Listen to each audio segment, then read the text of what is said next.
ദുർനടപ്പുകളെല്ലാം അറിയുന്ന ഒരാളാണ് രാധ.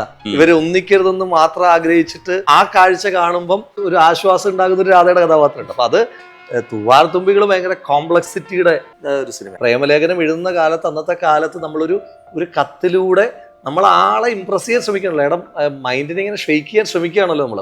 എനിക്ക് ബഷീറിന്റെ പുസ്തകങ്ങൾ എനിക്ക് ഏറ്റവും ഇഷ്ടം അനുരാഗത്തിന്റെ ദിനങ്ങളാണ്. ഞാൻ ജയിലിൽ കിടക്കുന്ന എല്ലാ ആളുകളോടും നിങ്ങൾ നടത്തുന്ന പോലെ ഇന്റർവ്യൂ നടത്തും. എന്താണ് നിങ്ങളുടെ പ്രശ്നം? ഇയാള് അമ്പലങ്ങളിലെയും പള്ളികളിലെയും 5 മോഷ്ടിക്കുന്ന ആളാണ്. ഇയാളുടെ പ്രത്യേകത, സാധാരണ എല്ലാവരും പൂട്ട് പൊളിച്ചു കൊണ്ടുപോകല്ലേ.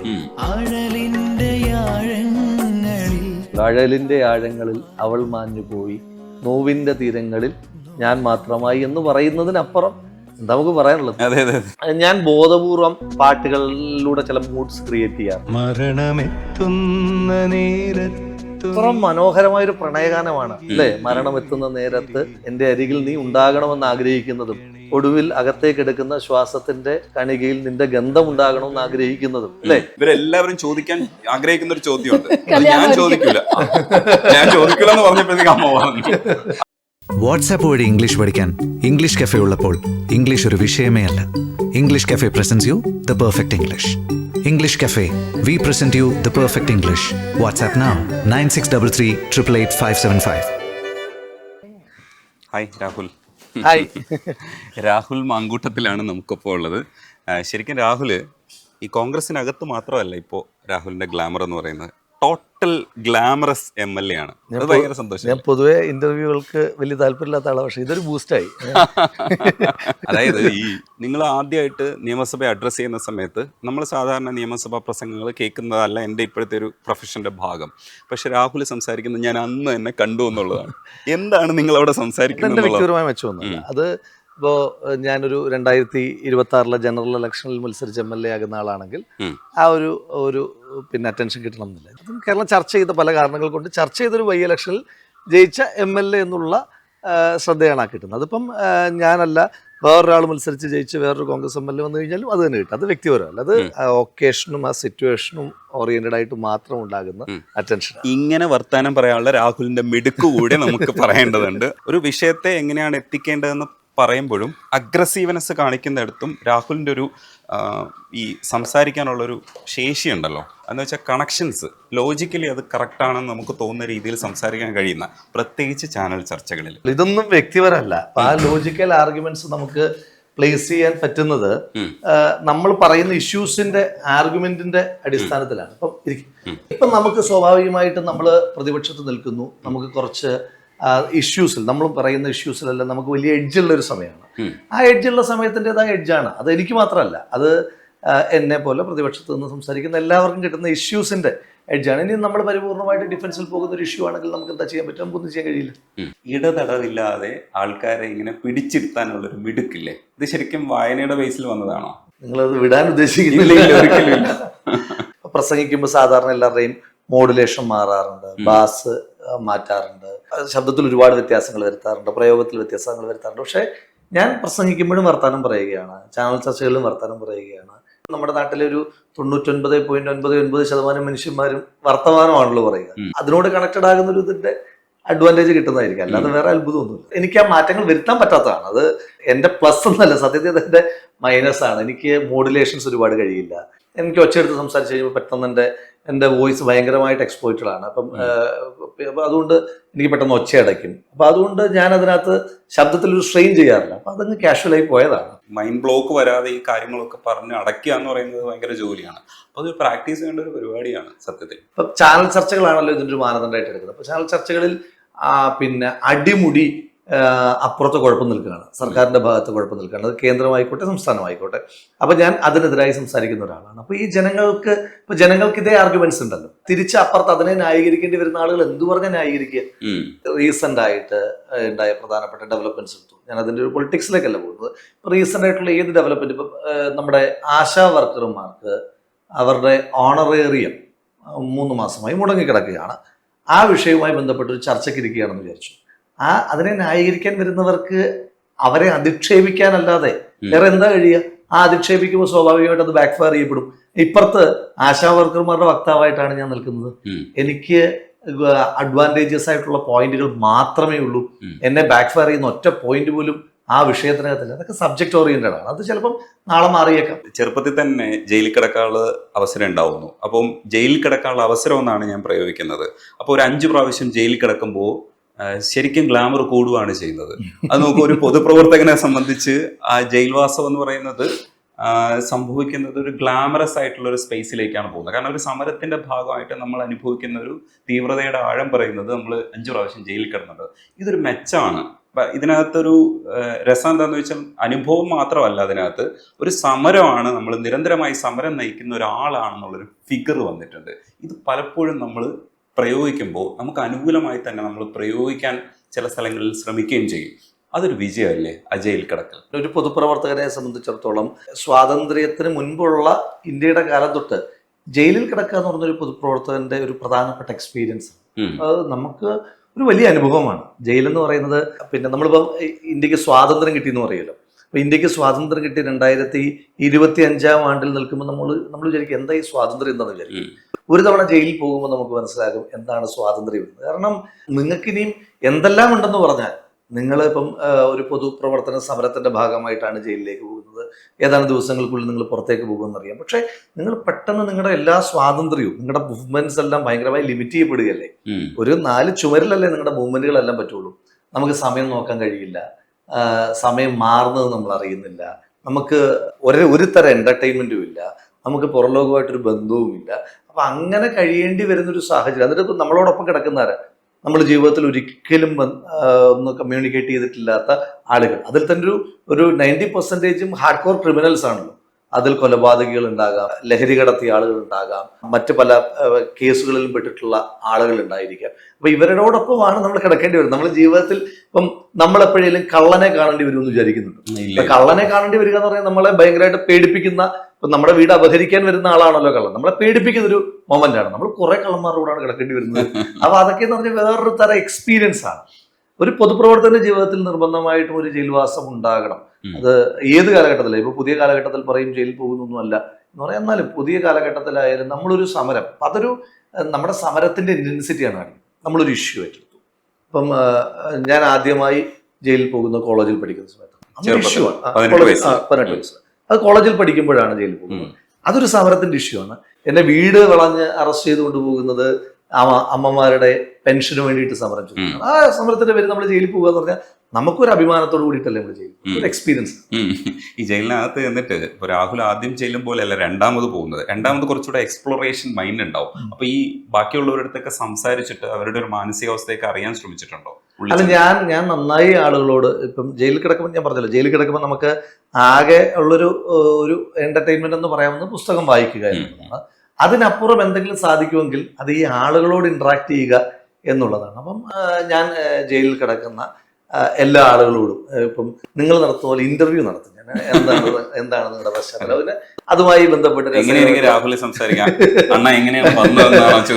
ഇപ്പൊ അവരോട് സ്വാഭാവികമായിട്ട് നമുക്ക് അതെങ്ങനെയാ അവരത് ചെയ്തതെന്ന് അറിയാനുള്ള ഒരു കൗതുകം ഉണ്ട്. അല്ല, അപ്പം എനിക്ക് എന്റെ കൗതുകം എന്ന് വെച്ചാൽ രാഹുൽ അവരെ എങ്ങനെ അഡ്രസ് ചെയ്യുമെന്ന് എനിക്ക് അറിഞ്ഞൂടാ. അപ്പോൾ ചെറുപ്പത്തിലാവുമ്പോൾ നമുക്ക് കുറച്ച് അണ്ണാന്നൊക്കെ വിളിച്ചിട്ട് നമ്മൾ വിളിക്കും. അല്ല, ഇപ്പോഴും അങ്ങനെ തന്നെയാണ്. പ്രായത്തിന് മുതിർന്ന എല്ലാ ആളുകളും നമ്മൾ അങ്ങനെ ചേട്ടാ എന്ന് തന്നെ ആയിരിക്കുമല്ലോ വിളിക്കുന്നത്. അപ്പം നമുക്ക് അതിന്റെ ഒരു ബഹുമാനം ഉണ്ടാവുമല്ലോ. നമ്മുടെ പ്രായത്തിന് ഇളയ ആളുകളാണെങ്കിൽ അവരെ പേര് വിളിക്കും, പ്രായത്തിന് മുതിർന്ന ചേട്ടാന്ന് വിളിക്കും. അപ്പൊ എന്നിട്ട് നമ്മൾ ചോദിക്കും നിങ്ങൾ എങ്ങനെയാണ് ഇങ്ങനെയൊക്കെ ആയത് എന്നൊക്കെ ചോദിക്കുമ്പോൾ ഓരോരുത്തർക്കും ഒരുപാട് രസകരമായിട്ടുള്ള അവസ്ഥയുണ്ട്. പിന്നെ ഇവര് ഈ ഫസ്റ്റ് ഡേയിൽ നമ്മൾ പലപ്പോഴും അഡ്മിഷൻ സെല്ലിലായിരിക്കും ഈ സമരം ചെയ്ത് ചെല്ലുന്ന ആളുകൾ വരുന്നത്. അപ്പോൾ അഡ്മിഷൻ സെല്ലിൽ ചെല്ലുമ്പം ഇവർ നമ്മളോടൊപ്പം ഇപ്പം നമുക്ക് എല്ലാ ദിവസവും പുതിയ പുതിയ ആളുകൾ വന്നുകൊണ്ടിരിക്കും. അപ്പം ഈ വന്നുകൊണ്ടിരിക്കുന്ന ആളുകളോട് നമ്മൾ ചോദിക്കും എന്താ നിങ്ങൾ ചെയ്തത് എന്ന് ചോദിക്കും. അപ്പൊ അവര് പറയുന്നതും യഥാർത്ഥത്തിൽ അവർ ജയിലിൽ വന്നതായിട്ടുള്ള സംഭവമായിട്ട് ഒരു ബന്ധമില്ല. പിറ്റേ ദിവസം പത്രം കാണുമ്പോഴേക്കും മനസ്സിലാവും. പിറ്റേ ദിവസം പത്രത്തിൽ ഇവരുടെ വാർത്ത ഉണ്ടാകും. അപ്പം ഒരിക്കൽ ഒരാൾ വന്നു. അപ്പൊ അയാൾ മോഷണ കേസാണ്. അപ്പം അയാളോട് ചോദിച്ചു നിങ്ങൾ പിന്നെ എന്തിനാണ് ജയിലിൽ വന്നതെന്ന് ചോദിച്ചു. അപ്പൊ അയാൾ പറഞ്ഞു ഞാനാണ് ഒരു ഗ്യാസ് സിലിണ്ടർ എടുത്തതന്നെ. അപ്പൊ നമുക്ക് ഭയങ്കര സഹതാപം തോന്നി. പാവം, ഒരു ഗ്യാസ് സിലിണ്ടർ എടുക്കേണ്ടി വരുന്നൊരു അവസ്ഥ എന്നൊക്കെ പറഞ്ഞ് നമുക്കൊരു ദയനീയതയൊക്കെ തോന്നി കഴിഞ്ഞപ്പം പിറ്റേ ദിവസം പത്രം വന്നു കഴിഞ്ഞപ്പം അയാള് അടച്ചിട്ടിട്ട് അമേരിക്കയിൽ പോയ ഒരു വീട്ടിലെ എല്ലാ സാധനങ്ങളും കൊള്ളയടിച്ചു. അപ്പൊ ഇയാളുടെ പ്രത്യേകത, ഇയാൾ ഓരോ ദിവസമായിട്ടാണ് കൊള്ളയടിച്ചത്. ഒരു ദിവസം വന്നിട്ട് റെഫ്രിജറേറ്റർ എടുത്തോണ്ട് പോകും, അടുത്ത ദിവസം വന്നിട്ട് വാഷിംഗ് മെഷീൻ എടുത്തോണ്ട് പോകും. ഇയാൾ ഇതിന്റെ താക്കോലൊക്കെ കൈക്കലാക്കി ഇങ്ങനെ ഭയങ്കര ലോഡുമായിട്ടല്ല പോകുന്നത്. ഏറ്റവും അവസാനത്തെ ദിവസം ഇയാൾ ഗ്യാസ് സിലിണ്ടർ എടുക്കാൻ വന്നപ്പോൾ ഇയാൾ പിടിക്കപ്പെട്ടു. അപ്പൊ ഇദ്ദേഹം നമ്മളോട് പറയുന്നത് ഗ്യാസ് സിലിണ്ടർ എടുത്തതിനാണ് എന്നെ പിടിച്ചതെന്ന് പറയും. അപ്പൊ അങ്ങനെ ഉള്ള ഒരുപാട് ഇതുണ്ട്. പിന്നെ ഒരു മോഷണ കേസിൽ വന്ന ഒരാളെ ഭയങ്കരമായിട്ട് ആളുകൾ കളിയാക്കും. എന്താ സംഭവം എന്ന് വെച്ച് കഴിഞ്ഞാൽ ഇയാളൊരു മോഷ്ടാവാണ്. ഇയാളുടെ പ്രത്യേകത, ഇയാള് അമ്പലങ്ങളിലെയും പള്ളികളിലെയും വഞ്ചി മോഷ്ടിക്കുന്നതാണ്. അപ്പൊ ഇത് പിടിക്കപ്പെടത്തില്ല. എന്താ കാരണം എന്ന് വെച്ച് കഴിഞ്ഞാല് ഇയാളുടെ പ്രത്യേകത, സാധാരണ എല്ലാവരും പൂട്ട് പൊളിച്ചു കൊണ്ടുപോകല്ലേ, ഇയാള് പൂട്ട് പൊളിച്ചിട്ട് പണം എടുത്തതിന് ശേഷം തിരിച്ച് പൂട്ടി വെക്കും. ഇയാൾ തിരിച്ച് പൂട്ടി വെക്കും. അപ്പം ആരും ശ്രദ്ധിക്കില്ല. അപ്പൊ ഇയാൾ ഒരു വലിയ പിശുക്കനാണ്. അപ്പൊ ഇയാള് കൊട്ടാരക്കരയ്ക്കടുത്ത് ഒരു ക്ഷേത്രത്തിൽ നിന്ന് പൈസ എല്ലാം ഇങ്ങനെ മോഷ്ടിച്ചുകൊണ്ട് വന്ന്, അപ്പൊ ഇയാൾ പുറത്തോട്ട് ഇറങ്ങി കഴിഞ്ഞ് കഴിഞ്ഞപ്പം ഓട്ടോ വരുന്നു. അപ്പൊ ഓട്ടോക്കാരനോട് ചോദിച്ചു, സ്റ്റാൻഡ് വരെ പോകുന്നതിന് എത്ര രൂപയാന്ന് ചോദിച്ചു. അപ്പം ഈ ഓട്ടോക്കാരൻ 200 രൂപയെന്നോ ഒറ്റ പറഞ്ഞു, കുറച്ച് റേറ്റ് കൂട്ടി പറഞ്ഞു. അപ്പൊ ഇയാൾ ചോദിച്ചു, എന്തിനാ വെറുതെ 200 രൂപ കൊടുക്കുന്നത്? അപ്പൊ ഞാൻ നടന്നു തന്നെ പോയി 200 രൂപ ലാഭിക്കാലോ എന്ന് പറഞ്ഞ് ഇയാളൊരു പിശുക്കൊണ്ട് നടന്നു വരുന്ന സമയത്ത് രാത്രിയിൽ പോലീസ് പട്രോളിങ്ങിന് വേണ്ടിയിട്ട് വാഹനം വരുമ്പം ആ വാഹനം ചവിട്ടി ഒരാൾ ഇങ്ങനെ നടന്നു വരികയാണല്ലോ. അപ്പൊ ചോദിച്ചു, എന്താ രാത്രി നടക്കുന്നതെന്ന് ചോദിച്ചു. അപ്പൊ ഇയാൾ പറഞ്ഞല്ല, അപ്പുറത്ത് വരെ പോയതാണെന്ന് പറഞ്ഞപ്പം ഇയാളെ മുൻപ് ഏതോ കേസിൽ പിടിച്ചൊരു സിവിൽ പോലീസ് ഓഫീസർ വണ്ടിയുടെ പോയിട്ടുണ്ടായിരുന്നു. അപ്പൊ അങ്ങനെ ഇയാള് നീ കള്ളനിലിടാന്ന് ചോദിച്ച് ഇയാളെ പിടിക്കുന്ന ഒരു സാഹചര്യം. അപ്പൊ ഇങ്ങനെ ഓരോരുത്തരുടെ അനുഭവങ്ങൾ ഇങ്ങനെ രസകരമാണ്. അപ്പം ചില കൊലയാളികളെ കാണാറുണ്ട്, കൊലക്കേസിലെ പ്രതികളെ കാണാറുണ്ട്. എനിക്ക് അമ്പരപ്പാണ്, എങ്ങനെയാണ് മറ്റൊരു മനുഷ്യനെ കൊല്ലാൻ കഴിയുക? എനിക്ക് ഉത്തരമില്ലാത്ത, ഇപ്പൊ പിന്നെ ഈ രാഷ്ട്രീയ പ്രവർത്തനവുമായിട്ട് ബന്ധപ്പെട്ട് ഇപ്പോൾ CPM ഒക്കെ എണ്ണമറ്റ കൊലപാതകങ്ങൾ നടത്തുമ്പോൾ നമ്മൾ അവരോട് നിരന്തരമായി ചോദിക്കുന്ന ഒരു കാര്യമാണ്. വളരെ കരുതി കൂട്ടി ആളെ കൊല്ലുന്ന രീതിയാണ് CPM. എങ്ങനെയാണ് നിങ്ങൾക്കൊരു മനുഷ്യനെ കൊല്ലാൻ കഴിയുക? എനിക്ക് കഴിയില്ല. അതെനിക്കൊരു വലിയ അമ്പരപ്പുള്ള ഒരു കാര്യമാണ്. അപ്പൊ ഞാൻ ഇവരോട് ചോദിക്കാറുണ്ട്, നിങ്ങൾ എങ്ങനെയാണ് ഇങ്ങനെ ആളുകളെ കൊല്ലുക എന്ന് ചോദിക്കാറുണ്ട്, എപ്പോഴും ചോദിക്കാറുണ്ട്.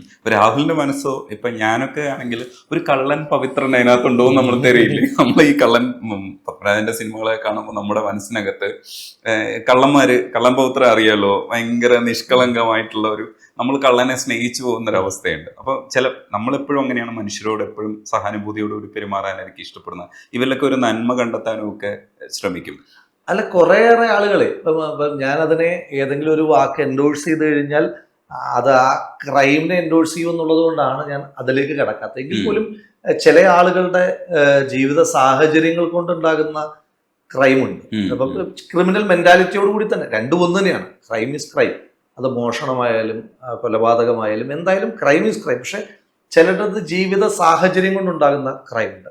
അതിനൊരു പരിധിവരെ സൊസൈറ്റി ഉത്തരവാദിത്വം. ഞാനും നിങ്ങളും അടക്കമുള്ള സമൂഹത്തിൽ ഉത്തരവാദിത്വമുള്ള ഒരുപാട് ക്രൈം നമ്മുടെ നാട്ടിൽ നടക്കുന്നുണ്ട്. അത്തരം ആളുകളോട് നമുക്കൊരു ഓരോ പോയിന്റിലെങ്കിലും നമുക്കൊരു സഹതാപമൊക്കെ ഉണ്ടാകാറുണ്ട്. ഈ രാഹുൽ സംസാരിക്കുമ്പോൾ ഈ കാര്യങ്ങൾ സിമ്പിളായി പറയാന്ന് പറയുന്നതാണ് ഏറ്റവും കൂടുതൽ വായന അത്യാവശ്യമുള്ളത്. എനിക്ക് ബുക്സ് ഒക്കെ കാണുമ്പോഴും പിന്നെ രാഹുലിനെ കുറിച്ച് അത്യാവശ്യം സെർച്ച് ചെയ്യുമ്പോഴും എനിക്ക് മനസ്സിലായത് അത്യാവശ്യം വായന.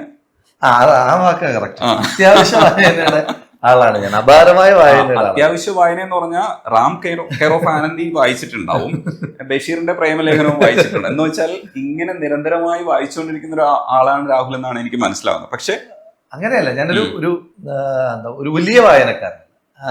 ഞാൻ വായിക്കും, അതാ പറഞ്ഞത്, അത്യാവശ്യ വായനക്കാരൻ. എനിക്ക് അത്യാവശ്യമുള്ളതാണ് ഞാൻ കൂടുതലായിട്ടും വായിക്കുന്നത്. അപ്പം അങ്ങ് സൂചിപ്പിച്ച റാം കെയർ ഓഫ് ആനന്ദിയുടെ പ്രത്യേകത, ഇപ്പൊ നമ്മൾ ചില സ്ഥലങ്ങളിൽ ഇപ്പൊ ഈ പുതിയ തലമുറയെ നമ്മൾ അഡ്രസ് ചെയ്യുമല്ലോ. പുതിയ തലമുറയാണല്ലോ സ്വാഭാവികമായിട്ടും യൂത്ത് കോൺഗ്രസ് പ്രസിഡന്റ് എന്ന നിലയിൽ എനിക്ക് കൂടുതലായിട്ട് അഡ്രസ് ചെയ്യാനായിട്ടുള്ളത്. അവരുടെ ക്യാമ്പസുകളിലൊക്കെ ചെല്ലുമ്പോൾ അപ്പൊ അവരിങ്ങനെ ചോദിക്കും, ഇപ്പൊ നമ്മൾ എന്തെങ്കിലും ഒരു പുസ്തകത്തെ പറ്റി ചോദിച്ചു ഉടനെ ചോദിക്കും റാം കെയർ ഓഫ് ആനന്ദി വായിച്ചിട്ടുണ്ട്. അപ്പം ഞാനത് സത്യത്തിൽ വായിച്ചിരുന്നില്ല അന്ന്. ഇല്ല, വായിച്ചിട്ടില്ല എന്ന് പറയുമ്പോൾ ഇവരുടെ ഒരു പുച്ഛമുണ്ട്. ഈ റാം കെയർ ഓഫ് ആനന്ദി വായിച്ചിട്ടില്ലെങ്കിൽ പിന്നെ എന്ത് വായനക്കാരൻ എന്നുള്ളൊരു പുച്ഛമുണ്ട്. അപ്പൊ അങ്ങനെ ഈ ചോദ്യം നിരന്തരമായി കേട്ട് കഴിഞ്ഞപ്പോൾ ഞാൻ വിചാരിച്ചു, പിന്നെ റാം കെയർ ഓഫ് ആനന്ദി വായിച്ചില്ലേ പിടിച്ചിരിക്കാൻ പറ്റില്ലല്ലോ എന്ന് വിചാരിച്ചതിന്റെ അടിസ്ഥാനത്തിൽ ഇങ്ങനെ വായിക്കണം എന്ന് വിചാരിച്ചിരിക്കുമ്പോഴാണ് ജയിലിൽ പോകുമ്പോൾ റാം കെയർ ഓഫ് ആനന്ദി അവിടെ ലൈബ്രറിയിൽ ഇരിക്കുന്നതാണ്. സത്യത്തിൽ ആ വിഷയത്തിനകത്ത് എനിക്ക് സൂപ്രണ്ടിന്റെ ഇടപെടൽ വേണ്ടി വന്നു. പക്ഷേ ജയിലിനകത്ത് ഏറ്റവും അധികം സർക്കുലേറ്റ് ചെയ്യപ്പെടുന്ന പുസ്തകം റാം കെയർ ഓഫ് ആനന്ദിയാണെന്ന് ഇങ്ങനെ അവിടെ ചോദിച്ചപ്പോൾ പറഞ്ഞു. അപ്പോൾ ഞാൻ സൂപ്രണ്ടിനോട് പറഞ്ഞു, അപ്പം ഞാൻ കുറച്ച് ദിവസമല്ലേ ഉണ്ടാവുള്ളൂ, അപ്പോൾ ഒന്ന് വാങ്ങി തരുമ്പോൾ ജയിലിലാൻ വരുന്ന വായിക്കാന്ന് പറയുമ്പോൾ പുള്ളി ആ പുസ്തകം എടുത്ത് ആരോ ഒരാളോട് ചോദിച്ചു 2 ദിവസത്തിന് കൊടുക്കുന്നു. 2 ദിവസം കൊണ്ട് വായിച്ച് തിരിച്ച് അവിടെ കൊടുക്കുകയായിരുന്നു. അപ്പൊ റാം കെയർ ഓഫ് ആനന്ദി അങ്ങനെ വായിക്കേണ്ടി വന്നു. ജയിലിനകത്തും കൺസിഡറേഷൻ ഇതൊരു കൺസെഷനാണ്. ഇത് മാത്രമേ എടുത്തിട്ടുള്ളൂ കേട്ടോ. ഞാൻ സൂപ്രണ്ടിന് കുഴപ്പമുണ്ടാവരുത്. ഒരു നല്ല മനുഷ്യനാണ്. തിരുവനന്തപുരം, അപ്പൊ എനിക്ക് ഏറ്റവും അടുപ്പമുള്ള സൂപ്രണ്ട് തിരുവനന്തപുരം ജയിലിലെ സൂപ്രണ്ടാണ്. അപ്പം അദ്ദേഹം ഒരു നല്ല മനുഷ്യനാണ്. എന്ന് വെച്ചാൽ ഒരു പരിഗണനയും ഒരാൾക്കും പ്രത്യേകമായി കൊടുക്കില്ല എന്നുള്ളതാണ് അദ്ദേഹത്തിന്റെ ഒരു പ്രത്യേകത. പക്ഷെ എല്ലാവരോടും അപ്പം എന്നെ മാന്യമായി ട്രീറ്റ് ചെയ്യും. എന്നെ മാന്യമായി ട്രീറ്റ് ചെയ്യുമ്പോൾ എനിക്ക് ഭയങ്കര സന്തോഷം തോന്നും. ഇയാൾ എന്നെ, വിനോദ് തോമസ് എന്നാണ് അയാളുടെ പേര്, എന്നെ ഇയാൾ മാന്യമായി ട്രീറ്റ് ചെയ്തല്ലോ എന്ന്. ഇനി കുറച്ച് കഴിയുമ്പോൾ നമ്മൾ വേറൊരു പിന്നെ ഒരു വലിയ കുറ്റവാളിയെ കാണുമ്പോൾ അയാളുടെ പെരുമാറ്റം കാണുമ്പോഴും നമുക്ക് മനസ്സിലാവും ഇദ്ദേഹം അയാളെ വളരെ മാന്യമായി അയാളുടെ ജയിലിലുള്ള മുഴുവൻ ആളുകളെ മാന്യമായി ട്രീറ്റ് ചെയ്യുന്നത്. അതെ പോളിസിയാണ്. അപ്പൊ ഈ പിന്നെ പ്രേമലേഖനത്തിന്റെ കാര്യം പറയുമ്പോൾ ബഷീറിന്റെ എല്ലാ പുസ്തകവും, ഒരുവിധം എല്ലാ പുസ്തകവും എനിക്ക് തോന്നുന്നു ചെറിയ വായനക്കാരനാണ്, പക്ഷെ ഞാൻ ബഷീറിനെ മുഴുവൻ ബഷീറിനെ ഇഷ്ടമുള്ളതുകൊണ്ടാണ്. ബഷീറിന്റെ ഒരുവിധം എല്ലാ പുസ്തകങ്ങളും അപ്പൊ ചെറുതിലേ തൊട്ട് നമുക്ക് ബഷീറിന് ഇഷ്ടമാണല്ലോ, എല്ലാവർക്കും ഇഷ്ടമാണല്ലോ. അപ്പൊ അങ്ങനെ അതുകൊണ്ട് ഒരുവിധം ബഷീർ പുസ്തകങ്ങളെല്ലാം വായിച്ചിട്ടുണ്ടാകും. ബാക്കിയൊക്കെ നമുക്ക് ആവശ്യമുള്ള സാധനങ്ങൾ, പിന്നെ ആളുകൾ വല്ലാതെ പറയുന്ന പുസ്തകങ്ങൾ ഉണ്ടാകുമല്ലോ. അപ്പം ബെസ്റ്റ് സെല്ലേഴ്സിനപ്പുറം ആളുകൾ ഇങ്ങനെ നന്നായി എന്ന് കുറെ, അതുകൊണ്ട് ഞാൻ പറഞ്ഞു അത്യാവശ്യം മാത്രം വായിക്കുന്ന ഒരാൾ. ഇപ്പം വായിച്ചുകൊണ്ടിരിക്കുന്നത് ആത്രയമാണ്. ആത്രയം ഇങ്ങനെ മനസ്സിലായല്ലോ നിങ്ങൾക്ക് എന്താണ് ടെക്നിക്ക് എന്നുള്ളത്. അല്ല, അത് ഇതാണ് ടെക്നിക്ക്. അതായത് എല്ലാവരും നല്ലതെന്ന് പറയുന്ന പുസ്തകങ്ങൾ വായിക്കും. അപ്പൊ നമുക്ക് രണ്ട് വച്ചാണ്. ഒന്ന്, ആ പുസ്തകം നമ്മൾ വായിച്ചിരിക്കും. രണ്ട്, നമ്മൾ ഏതെങ്കിലും ഒരു പുസ്തകം വായിച്ച് വെറുതെ പോകുന്നില്ല. എല്ലാവരും കൂടെ പറയുമ്പോൾ അതൊരു നല്ല പുസ്തകം ആയിരിക്കുമല്ലോ. അതുകൊണ്ടാണ് ഇഷ്ടം. വീട് കാണുന്നതിന് മുമ്പ് എനിക്ക് വായനയെ കുറിച്ച് കുറച്ചുകൂടെ ഡീറ്റെയിൽഡ് ആയിട്ട് ചോദിക്കാനുണ്ട്. നമുക്ക് ഇരുന്ന് വർത്താനം പറയാം. ശരിക്കും ചുരുങ്ങിയ സമയമുള്ളൂ. അതിനുള്ളിൽ എങ്ങനെയാണ് MLA ഇതുവരെ എത്തിയതെന്നുള്ളതാണ് എനിക്ക് അറിയാൻ ശ്രമിക്കുന്നത്. അപ്പോൾ അത് നമുക്ക് കുറച്ച് എന്താ പറയാ, കുറച്ച് സംസാരിക്കുമ്പോൾ എനിക്ക് പിടിയിട്ടുമെന്നാണ് വിചാരിക്കുന്നത് നിങ്ങൾ എങ്ങനെ ഇവിടെ എത്തിയെന്നുള്ളത്. ചായ വന്നോട്ടെ. അവര് ചായ എടുക്കാൻ പോയപ്പോ ഞങ്ങൾ പറഞ്ഞു റോളിങ്ങിൽ ചായ എടുക്കാന്ന് പറഞ്ഞു. Thank you. ചായക്കാരൻ കോളേജ് കാലം തൊട്ടുള്ള ഫ്രണ്ടാണ്, സുഹൃത്താണ്. കോളേജിന്റെ ചെയർമാൻ ആയിരുന്നു. അടിപൊളി. ഞങ്ങള് ഒരുമിച്ചാണ് കുറെ ഉപജീവന മാർഗങ്ങൾ ഒരുമിച്ചാണ് ഞങ്ങൾ നടത്തുന്നത്. ബിനാമിയാണല്ലേ? ബിനാമി അല്ല, എനിക്ക് എന്തെല്ലാം ഉണ്ടോ അതെല്ലാം എന്റെ പേരിൽ തന്നെയാണ്. എന്തെല്ലാം ഉണ്ടോ അതെല്ലാം എന്റെ പേരിൽ തന്നെയാണ്. അപ്പൊ അതുകൊണ്ട് ഈ ചില സമയത്തൊക്കെ ചില വിവാദങ്ങളൊക്കെ ഉണ്ടാകാറുണ്ട്. അപ്പം ഇങ്ങനെ നമ്മൾ വേറെ എന്തെങ്കിലും ചോദിക്കുമ്പോൾ അതിനെ കൗണ്ടർ ചെയ്യാൻ വേണ്ടിയിട്ട് പിന്നെ ഇതെങ്ങനെ ഉണ്ടായി ചോദിക്കും. അപ്പോൾ ഞാൻ എപ്പോഴും പറയുന്നതാണ്, നിങ്ങൾ ഒരു വിവരാവകാശം കൊടുത്താൽ നിങ്ങളുടെ സർക്കാരിൻ്റെ കീഴിൽ ലൈസൻസ് എടുത്തിട്ടുള്ള സംരംഭങ്ങൾ മാത്രമേ എനിക്കുള്ളൂ. ഇപ്പം സാധാരണഗതിയിൽ ഇപ്പോൾ വാഹനങ്ങളൊക്കെ മറ്റുള്ളവരുടെ സുഹൃത്തുക്കളുടെയൊക്കെ വാഹനങ്ങളൊക്കെ ഉപയോഗിക്കുന്ന ഒരു ട്രെൻഡൊക്കെ ഉണ്ട്. ഞാൻ എപ്പോഴും വാഹനം ഞാൻ തന്നെ ലോൺ എടുത്ത്, ഞാൻ തന്നെ ലോൺ എടുത്ത് വാഹനം എടുത്ത് ഇപ്പോഴും എൻ്റെ പേരിൽ തന്നെ എൻ്റെ ആദ്യത്തെ ബുള്ളറ്റ് തൊട്ട് ഇപ്പൊ ഏറ്റവും ഒടുവിലത്തെ വാഹനം വരെ എൻ്റെ പേരിൽ തന്നെ എടുക്കുന്നവരാണ്. അപ്പൊ അതിനകത്തുനിന്നൊരു നമുക്ക് ഒളിക്കാനും മറക്കാനൊന്നുമില്ല, ട്രാൻസ്പെറന്റ് ആണ്, ആർക്കും പരിശോധിക്കും. ചുമ്മാ അല്ല ഇതുവരെ എത്തിയത്. ശരിക്കും രാഹുൽ, ഞാൻ അറിയാൻ ശ്രമിക്കുന്നത് നിങ്ങൾ ഇതുവരെ എത്തിയ ഒരു നിങ്ങൾ ഉണ്ടാവുമല്ലോ, അപ്പോൾ അതിൻ്റെ ഉള്ളിലൂടെ സെർച്ച് ചെയ്യാൻ ശ്രമിക്കുകയാണ്. ചില ചോദ്യങ്ങളൊക്കെ അങ്ങനെ തന്നെ കാണണം കേട്ടോ. അപ്പോൾ ശരിക്കും എനിക്ക് ഈ പ്രേമലേഖനം വായിക്കുന്നു എന്ന് പറയുമ്പോൾ നമ്മൾ ബഷീറിനെ ശരിക്കും ഞാൻ മനസ്സിലാക്കുന്നത് പ്രേമലേഖനം വായിക്കുമ്പോഴാണ്. ആദ്യം മനസ്സിലായില്ല, ചെറുപ്പത്തിൽ ഇത് വായിച്ചല്ലോ, അപ്പോൾ മനസ്സിലായില്ല. പിന്നീട് വായിക്കുമ്പോഴാണ് ഇങ്ങേരെന്തിനാണ് ഈ എഴുത്ത് ഈ ഭാഷയിൽ എഴുതിയതെന്നുള്ളത് മനസ്സിലായത്. അപ്പോഴാണ് മനസ്സിലാക്കിയത്, ഇതിലൊരു ഗുട്ടൻസ് ഉണ്ട്. പിന്നെയാണ് ആരാധന തുടങ്ങുന്നത്. ആരാധനയുടെ പല ലെവലുണ്ട്. അപ്പോൾ എനിക്ക് തോന്നുന്നു ബഷീറിനെ കുറിച്ച് നന്നായിട്ട് സംസാരിക്കാൻ കഴിയും. ബഷീറിനെ കുറിച്ച് പറഞ്ഞൊന്ന് തുടങ്ങാൻ നമ്മൾ. ബഷീറിനെ ആദ്യമായി കേൾക്കുന്നത് എനിക്കൊന്ന് എൻ്റെ ഒരു മലയാള പുസ്തകത്തിൻ്റെ ഏതൊരു ഭാഗമായിട്ട് ബാല്യകാല സഖിയെ പറ്റിയിട്ട് എന്തൊരു ആർട്ടിക്കിള് പഠിക്കാനുണ്ടായിരുന്നു. അപ്പം അന്നേരമാണ് സുഹറയും മജീദും കശാപ്പുകാരൻ്റെ ചവിട്ടേറ്റ് പല്ല് അടർന്ന സുഹറയും അങ്ങനെയൊക്കെയുള്ള കുറേ കാര്യങ്ങൾ ഇങ്ങനെ സ്കൂൾ പഠിക്കുന്ന കാലത്താണ് വന്നത്. അപ്പോൾ അതുവരെ വായിച്ചിട്ടുള്ളതിൽ നിന്ന് ഒരു വ്യത്യസ്ത ഒരു രസമൊക്കെ തോന്നി. എന്നാൽ പിന്നെ ഒന്ന് വായിച്ചേക്കാന്ന് കരുതിയിട്ട് ബാല്യകാലസഖി വായിച്ചു. പിന്നെ ഇങ്ങനെ ബാല്യകാലസഖി വായിക്കുമ്പോൾ നമുക്കൊരു ഇഷ്ടം ഉണ്ടാവുമല്ലോ. പിന്നെ അടുത്തത് വായിച്ചു അങ്ങനെ ഒരുവിധം ബഷീറിൻ്റെ എല്ലാ പുസ്തകങ്ങളും ഒന്ന് ബഷീറിൻ്റെ പുസ്തകങ്ങളെല്ലാം വളരെ ചെറിയ പുസ്തകങ്ങളാണ്, ഒറ്റ ഇരിപ്പിന് വായിച്ച് തീർക്കാവുന്ന പുസ്തകങ്ങളാണല്ലോ എല്ലാം. കുറച്ച് പേജുകളേ ഉണ്ടാവുള്ളൂ, ചെറിയ ആണ്. പിന്നെ അങ്ങനെ ഭാഷയാണല്ലോ ബഷീറിൻ്റെ ഏറ്റവും വലിയ. ഇപ്പം അങ്ങയുടെ നേരത്തെ ഒരു ചോദ്യം ഉണ്ടല്ലോ, അപ്പം എങ്ങനെയാണ് ഇങ്ങനെ വർത്തമാനം പറയുന്നത്. അപ്പം ഞാനാണെങ്കിൽ ഇപ്പം ആദ്യമായിട്ടൊരു ചർച്ചയ്ക്ക് പോകുമ്പം എനിക്ക് ഏറ്റവും അടുപ്പമുള്ള രണ്ട് കോൺഗ്രസ് നേതാക്കന്മാരെന്ന് പറയുന്നത് ഒന്ന് വിഷ്ണുനാഥും ഒന്ന് ഷാഫി പറമ്പിലും. ഒന്ന് വിഷ്ണുനാഥ് ഇപ്പം ഈ പഞ്ചായത്തിൻ്റെ തൊട്ടപ്പുറത്തെ പഞ്ചായത്തുകാരനാണ് വിഷ്ണുനാഥ്. അപ്പം ചെറുപ്രായത്തിൽ തൊട്ട് കാണുന്നതാണ് വിഷ്ണുവേട്ടൻ. അപ്പോൾ വിഷ്ണുവേട്ടൻ്റെ വളർച്ചയ്ക്ക് ഇങ്ങനെ നമ്മളിങ്ങനെ സ്റ്റെപ്പ് ബൈ സ്റ്റെപ്പ് ആയിട്ട് ഇങ്ങനെ കണ്ടുകൊണ്ടിരിക്കും. അപ്പോൾ വിഷ്ണുവേട്ടൻ ഇങ്ങനെ ഓരോ അച്ചീവ് ചെയ്യുമ്പോൾ നമുക്ക് ഭയങ്കര സന്തോഷം. നമ്മുടെ ഒരു ചേട്ടൻ അച്ചീവ് ചെയ്യുന്നൊരു സന്തോഷം, ഒരു നാട്ടുകാരെന്നുള്ളൊരു ഫീലുണ്ട്. അപ്പോൾ പിന്നെ ഷാഫിക്കാണ്. അപ്പോൾ ഇവരോട് രണ്ടുപേരോടും ഇങ്ങനെ ചർച്ചയ്ക്ക് ആദ്യമായിട്ട് പോകുമ്പോൾ ഞാൻ ചോദിച്ചു, എന്താ എങ്ങനെയാണ് ഒരു അഡ്വൈസ് ചെയ്യണമല്ലോ. അപ്പോൾ അവർ പറഞ്ഞു, നീ വളരെ കാഷ്വലായിട്ട് സംസാരിച്ചാൽ മതി, ഇത് ഇങ്ങനെ ഭയങ്കര അതിശയോക്തിയോ അലങ്കാരമോ അതൊന്നും വേണ്ട, സിമ്പിളായിട്ട് സംസാരിച്ചാൽ മതി. അപ്പോൾ എനിക്ക് പെട്ടെന്ന് കണക്റ്റഡ് ആയത് ബഷീറിനെ. കാരണം ബാക്കി എല്ലാ ആളുകളും എഴുതുന്ന സമയത്ത് അവർക്ക് വേറൊരു ഭാഷയിലേക്ക്, എല്ലാവരുടെയും കൂടേതായ ഒരു ഭാഷയിലേക്ക് പോകേണ്ടി വന്നിട്ടുണ്ട് എല്ലാവർക്കും. അതിപ്പം കാസർഗോഡുള്ള എഴുത്തുകാരനാണെങ്കിലും തിരുവനന്തപുരത്തുള്ള എഴുത്തുകാരനാണെങ്കിലും ഒരു അച്ചടി എഴുത്ത് ഭാഷയിലേക്ക് മാറേണ്ടതായിട്ട് കൂടുതൽ ആളുകൾക്ക് മാറേണ്ടതുണ്ട്. പക്ഷേ ബഷീർ അതിനകത്തൊരു വിട്ടുവീഴ്ചയ്ക്കും തയ്യാറായിട്ടില്ല. ബഷീറിൻ്റെ ഭാഷയിൽ, ബഷീറിൻ്റെ പ്രയോഗങ്ങളിൽ അങ്ങനെ തന്നെ നിന്നിട്ടാണ് പുസ്തകം. അതുകൊണ്ടാണ് അത് കൂടുതൽ എനിക്ക് കണക്ട് ചെയ്യാൻ പറ്റുന്നത് കൊണ്ട്. പലർക്കും അത് തന്നെ ആയിരിക്കണം. കഥാപാത്രങ്ങളൊക്കെ ആണെങ്കിലും നമ്മുടെ വീടിന് അപ്പുറത്തുള്ള സുഹറ, നമ്മുടെ വീടിൻ്റെ കുറച്ചും കൂടെ തെക്ക് മാറിയിട്ടുള്ള മജീദ്, ആ മജീദും സുഹറയും തമ്മിൽ ഉള്ള പ്രണയം, അങ്ങനെയൊക്കെ നമുക്ക് ഭയങ്കരമായിട്ട് നമുക്കിങ്ങനെ ഫ്രെയിം ചെയ്യാൻ പറ്റും. ഇപ്പോഴാണല്ലോ നമ്മൾ ഈ സിനിമാറ്റിക് നോവലുകളെ പറ്റിയൊക്കെ ചർച്ച ചെയ്യുന്നപ്പോഴാണ്. പക്ഷേ ബഷീർ ഇങ്ങനെ എഴുതി വെക്കുമ്പോൾ നമുക്കതൊരു ഒരു ഷോർട്ട് സ്റ്റോറി ആയിട്ട് നമ്മുടെ മുന്നിൽ, നമ്മുടെ ഇപ്പോഴത്തെ കാലത്ത് ഒരു ഷോർട്ട് ഫിലിം പോലെ നമുക്ക് വിഷ്വലൈസ് ചെയ്യാൻ പറ്റുന്നുണ്ട്. നമുക്ക് സുഹറയ്ക്ക് മുഖമുണ്ട്, മജീദിന് മുഖമുണ്ട്, പിന്നെ സാറാമ്മയ്ക്ക് മുഖമുണ്ട്, എല്ലാവർക്കും കേശവൻ നായരും എല്ലാം നമുക്ക് പരിചയമുള്ള കഥാപാത്രങ്ങളായി മാറും. പക്ഷേ എനിക്ക് ബഷീറിൻ്റെ പുസ്തകങ്ങൾ എനിക്ക് ഏറ്റവും ഇഷ്ടമുള്ളതുണ്ടല്ലോ, എൻ്റെ പേഴ്സണൽ ചോയ്സ് ആണ്, ഇതല്ല ഏതെങ്കിലും ഒരു പുസ്തകം മോശമാണെന്നല്ല, എനിക്ക് ഏറ്റവും ഇഷ്ടം അനുരാഗത്തിൻ്റെ ദിനങ്ങളാണ്.